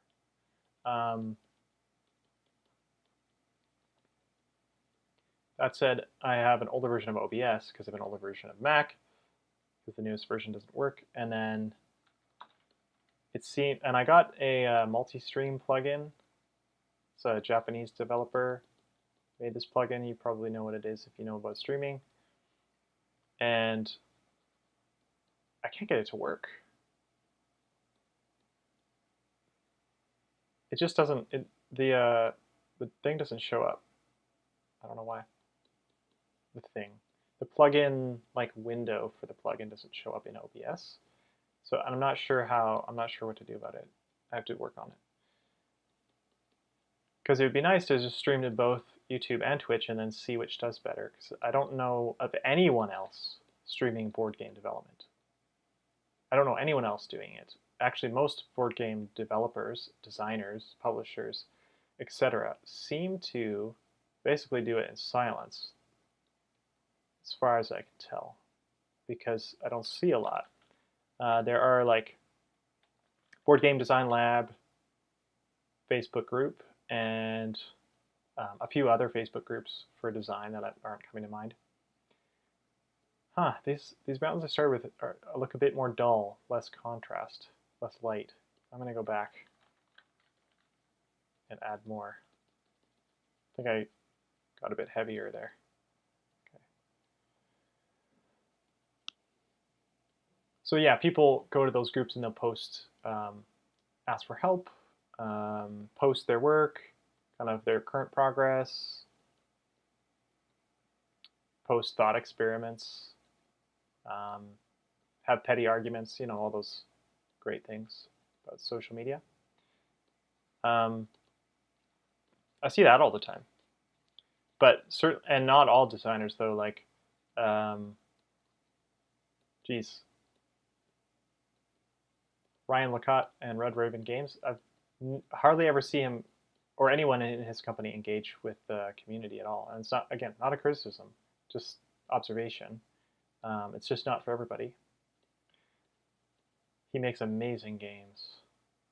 Him and his team. I guess he's got His partner helps with the business. I don't know who else he works with, but I backed his latest game, Creature Caravan, and it's amazing. And the art is looking fantastic. He just puts hours in, that's probably what it is. He doesn't go on social media because he's actually getting work done. Hours and hours for a single piece. Hours and hours and hours. And I get it from the art that I've done. It's incredible how long it can take. That's why when people don't respect artists, don't pay them enough, don't respect their work very much in the way they speak, that really bothers me because I know how much work it is. Like, would you want to be paid $4 an hour and try to pay your rent in this economy? No.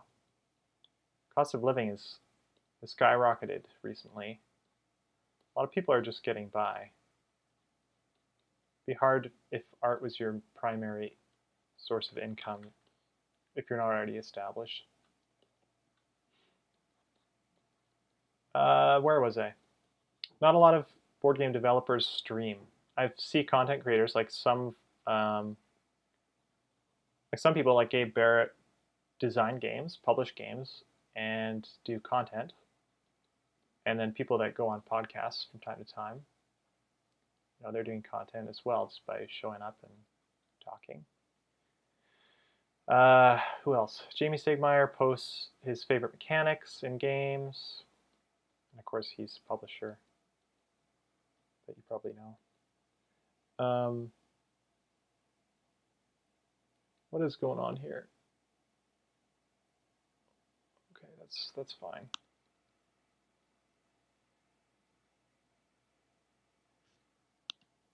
There we go. Bring it together. There we go. I was like, I don't know what I need direction. That's fine. That's working.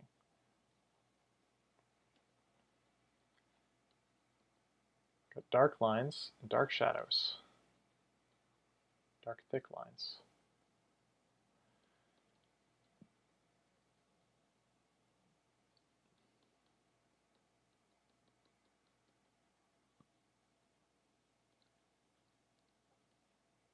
So yes, there's plenty of content creation going on, but to be honest, most people don't have time for it. Like most game designers, especially if they're trying to publish like me, because publishing is like 4 times the work designing a game. Like designing a game is like one job, and publishing a game is like the other 5 jobs to make a game come to life in a market. You've got, I won't even go into it right now. Unless somebody wants to know all about it, then I can talk all about it. Okay, so that said, people trying to do what I'm doing don't have a lot of time to create content. They pay other people to create content, which is expensive, but might be worth it. Who knows? It's worth it if you can make an evergreen game. One that just keeps getting reprints. People can't get enough of, like Wingspan or one of the more popular games.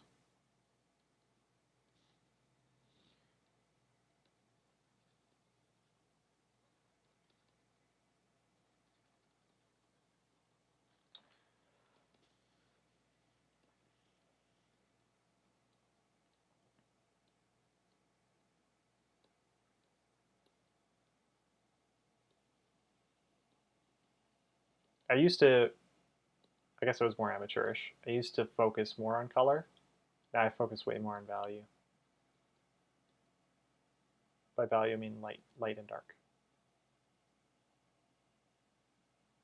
Oh, it looks like I need to add a little mask there.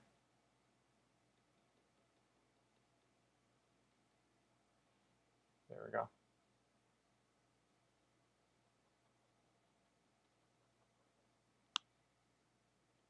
I have protected alpha on, because normally I'd already blocked in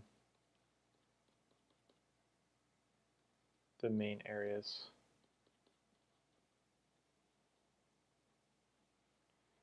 Whew. I bet if I asked my parents to watch this stream, they would. That's the kind of people they are. They will watch this. They will support their kids. It's great. But that's exactly why I didn't tell them. They'll eventually find out that I'm streaming and they'll watch it. Or they might watch this later. Hello, Mom and Dad. But this was a last-minute, spur-of-the-moment stream. It's a bit of an experiment because I'm using OBS for the first time. Streaming right to YouTube. I don't know. I'm going to make a fool of myself. I'm nervous. I shouldn't have started with the whole box thing because actually, to be frank, that was high pressure. Whereas this is like really low pressure. I'm just able to talk and highlight the mountains. All right. Okay, we have done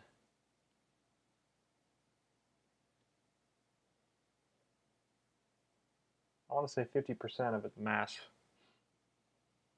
Not counting these brown ones, which don't know if I'm going to redo because I did them at an earlier date, and they already have color, and they're pretty cool looking. That might be something to shoot for all of them, but I want consistency, obviously, so I might have to redo them, at least slightly.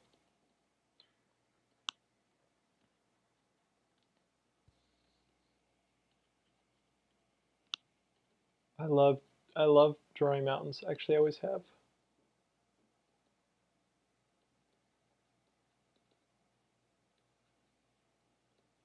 So I'm thinking I might stream Sunday mornings. Try to make that a weekly habit. Because I know content creation, consistency is key, right? And I don't know why I tilt my head like I'm going to be able to see around that mountain cliffside, right? Consistency is key. It's just a Thursday night. I normally, every Thursday night, I run playtests. You can bring your game and I will playtest it. And I would be super grateful if you playtested mine too. Every Thursday night. If you want to know more about that, put a comment down below.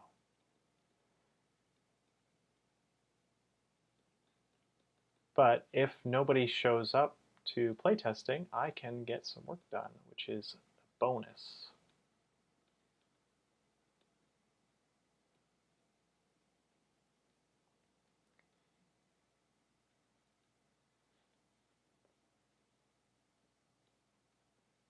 I don't even know what to talk about while I'm doing this. I just say whatever comes to my mind, I guess. Still no chats, hey? Well, I'm going to check if anybody is watching this and I can... Two watching. Does that mean actually two people, like I'm watching? Because I obviously have this up. So is that one person and me? Or is it just me? Or I mean, is it two people and me? Sorry. Brain doing stuff. Or maybe I left another tab open and it's actually just me the whole time.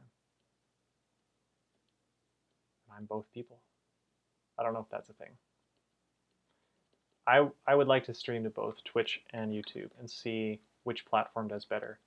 Because as I mentioned earlier, nobody is really doing board game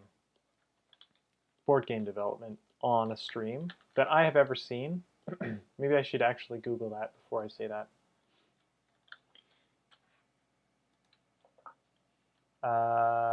Board game development live stream. How to stream board games. I'm assuming that's playing. What PC? How to live stream board games. Tabletop sim. These are people playing board games. Oh, 7 developers you can watch make games. That's video game. Board game design live stream. Yeah, lots of video recommendations. Brandon's great. He writes so much good stuff. I don't know if he's still doing it. I've actually never talked to him, but I just have read so many of his things. What? Vancouver Film School has a Tabletopia virtual board game boot camp? Huh. Oh. This is interesting. Backer Kid, hello. Game design with manufacturing in mind. This looks like a really good resource. 20-minute presentation. Oh, it was in 2022. Reserve my spot for, does this come with the time machine? Can I reserve my spot for 2022? It is December 7th, 2023 today, just for context. I've been streaming and working for 2 hours now, so that when I get distracted like that, it usually means it's time for a break. And I do like to take little mini breaks, like just look at something else, go for a walk.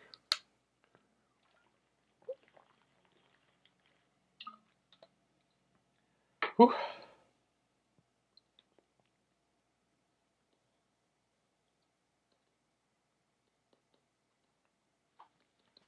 In the past, I've been able to work for 14 hours or so, as long as I take little breaks, you know, and I take a couple of big breaks too. Didn't like that.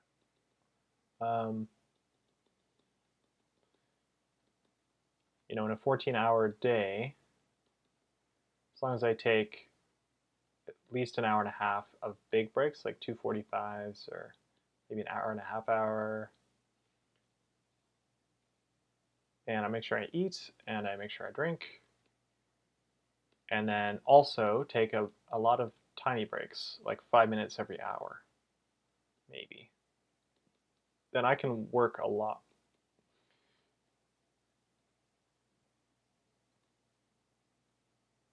And I like it.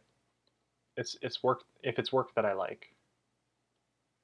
Obviously, some work is just rough, like for particular individuals. For me, preparing like social media posts, I do that for half an hour, and I'm ready to go to sleep. I'm ready to like pack it in for the day.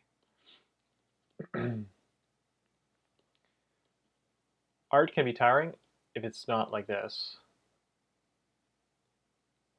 Game design, I don't get tired of game design.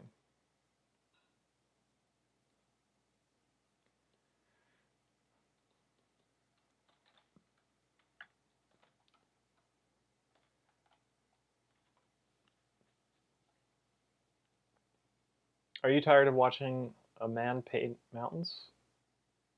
Well, too bad. I mean, obviously you don't have to watch it.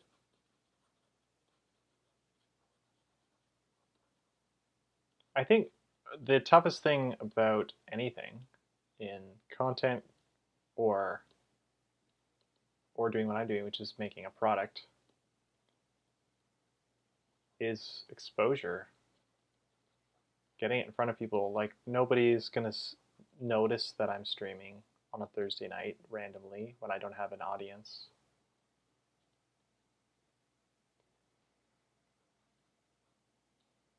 How are they gonna find me? Well, that's what algorithms are for, but yeah, obviously you've got to learn them. Got to learn what works. You've got to build up following.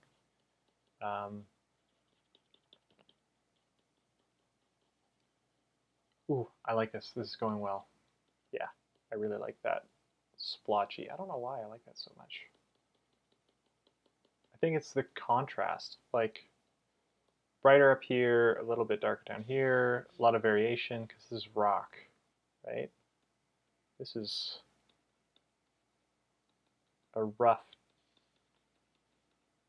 texture. I like that.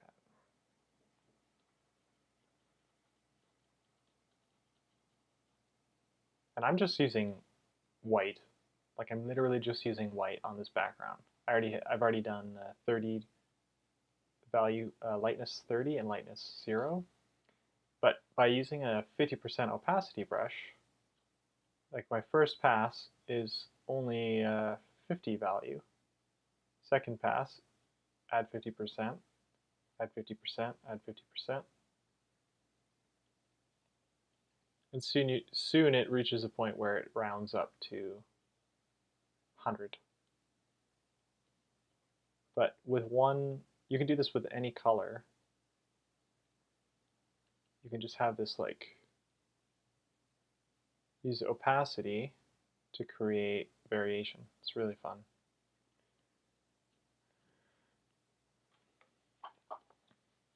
If anybody watches this and has streaming experience, please give me your advice. Please tell me how to do it. I'm gonna learn as I go, like we all do. But you could share your infinite wisdom with me.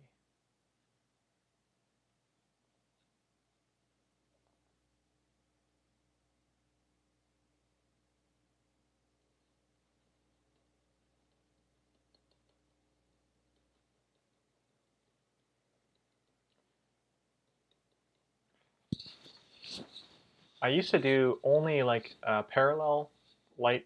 Light was parallel to the line, like the edge, but adding some horizontal streaks. My partner showed me that. We did a painting together, and it changed the way I thought about light. Like it doesn't just. I don't know. I'm not a physicist, but it seems like light doesn't just fall on the surface. It doesn't just gently, I don't know, it kind of does physically, but how it seems to my eyes is it bounces across it. It kind of wraps around it. Like I know light does bend and around objects and stuff.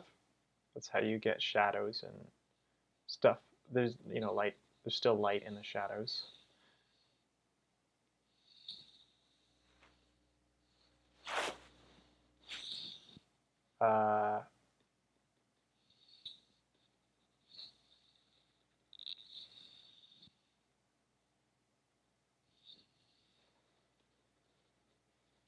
But especially on an uneven surface. Light like scatters and bounces and bends. I don't know.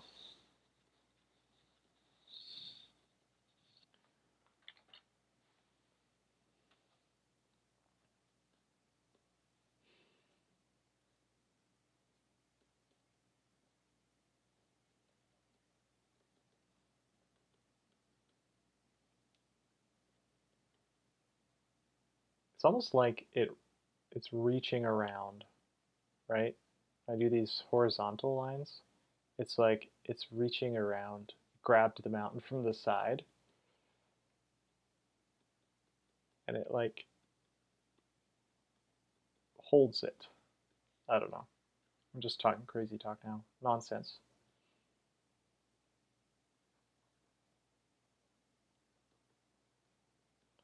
Yeah. If another thing I'd love to know, because I just did a quick Google, but I'd love it if someone would tell me if there's other people streaming board game development or design. There's a lot of people streaming art, which is essentially all I'm doing at this moment. But this is with a specific project in mind, not just art, right? And this is for board game, which I just don't see a lot. Video game development is very popular to stream. I think Twitch has its own category for that, doesn't it?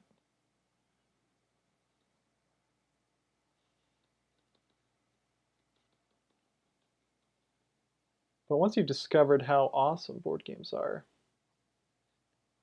people get really into it. I'm really into it. You can tell by my board game shelf, and I organized a local community for board games in 1 week, no, in 10 days. I'm doing an all-day game day, so you can come anytime during the day. And we've had 35 people at one of them in the past. People come out throughout the day and play board games. We've got like 80 different games to choose from, people to teach you games. I started the local board game community just almost exactly a year ago. We actually had our first meetup in January of this year, so less than a year. But I started the Facebook group a couple months prior to start building up some interest and see what I wanted to know. Like, do people want to get together and play? Because I do. And sure enough, I've got like 30 regulars. Well, 25. But obviously not everybody shows up at every game night. I love the game days because I can game all day and try all kinds of games. What is that noise?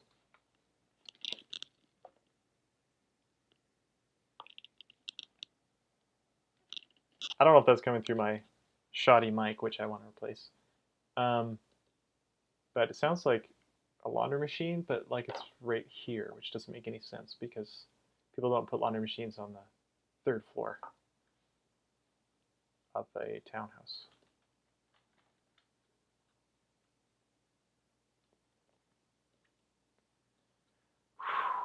Now my wrist is actually sore, so it's time for a break.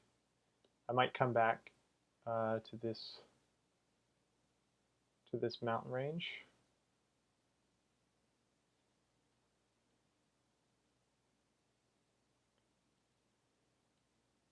Underneath this mountain range was the Crystal Caverns in Trifosa, the first board game I published. But I love how this one mountain actually looks different from every other mountain. It's hilarious. Well, and that one too, that's a volcano though. But this, I started to like redevelop a lot of the world of Trifosa. This game isn't really connected to my first game, other than the world, just for fun, because it's a medieval fantasy world. But I started to redesign a lot of elements, like the map looks a little different. I don't really like some of the stuff I made, so I just change it.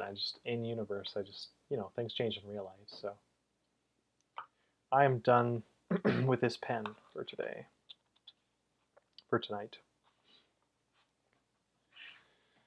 All right.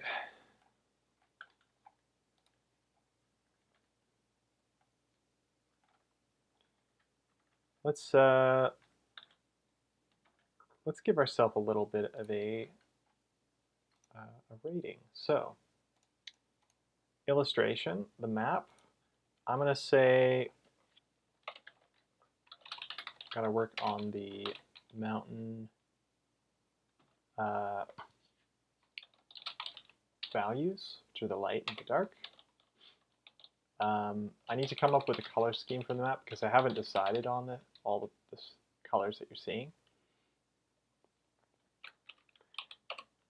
I need to, well, after the color scheme, then I need to, I'm not going to value the trees because they're so small. Maybe. I would like to do some special features. So those include the great tree. Just want a massive tree in the one region here. I want a volcano smoke.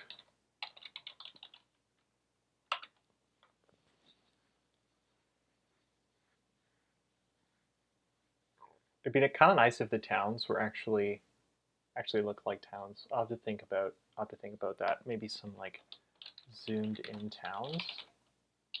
And I've done that before in past projects where you like there's a circle, like a magnifying glass almost, where you're zooming into what the town actually looks like. So I'll think about doing that.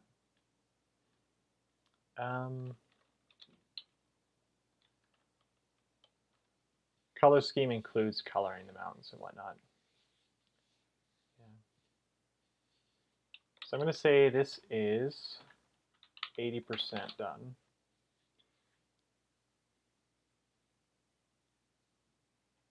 I might redo them. I don't know yet. The mountains are the main things that need value. But another thing I want to do is actually the shadows cast by mountains. So they obviously don't just have shadows on them. They would cast big, especially big mountains, depending on the time of day. But all day long, you're going to get close to the mountains. There's going to be shade. So that mountains are one of my favorite features of a map because they create the variation. And you can't see elevation changes much, which is why I haven't really denoted that. But that's maybe something I could do, like elevation lines. It's an idea to put down, elevation lines. Not with numbers or anything, just contours / contours.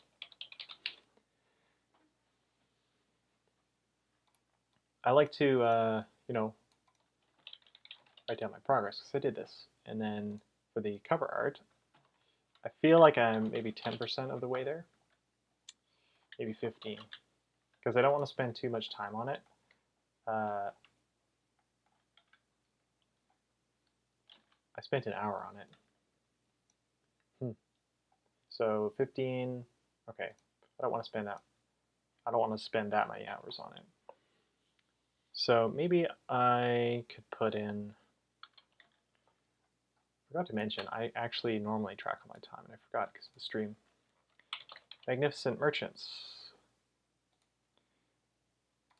I started at 1800. I did cover illustration, no, cover concept, and map. I think the map is only like 10% is probably generous. 10% complete. Concept, I think I can actually put some time in. So I've actually done 1 hour out of 4 hours, which is my target. Why would I do that? What if I go over 4 hours? It doesn't matter.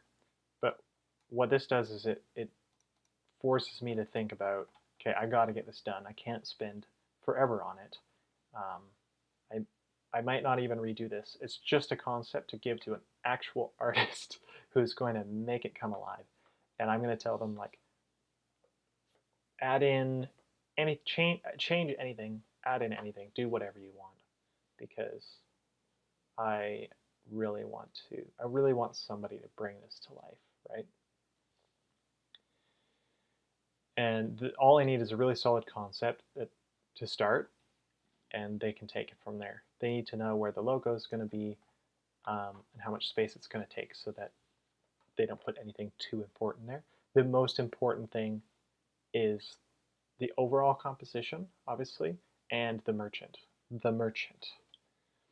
The merchant is a person who is super fancy, represents the players, represents the strangeness of this game. I know you probably have no idea because you haven't played it, but this game is like meant to be kind of goofy. The characters are funny. They're looking for strange things that they want to buy. The characters, I mean the buyers in the world. It's not like you're buying and selling linens.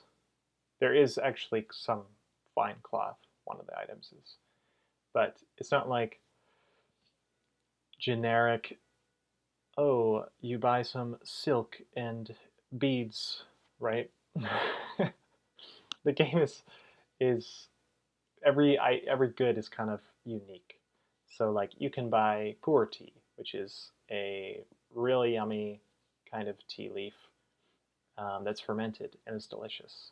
So you can buy, and there's a particular buyer in the world who wants to buy pu'er tea. That's what they want.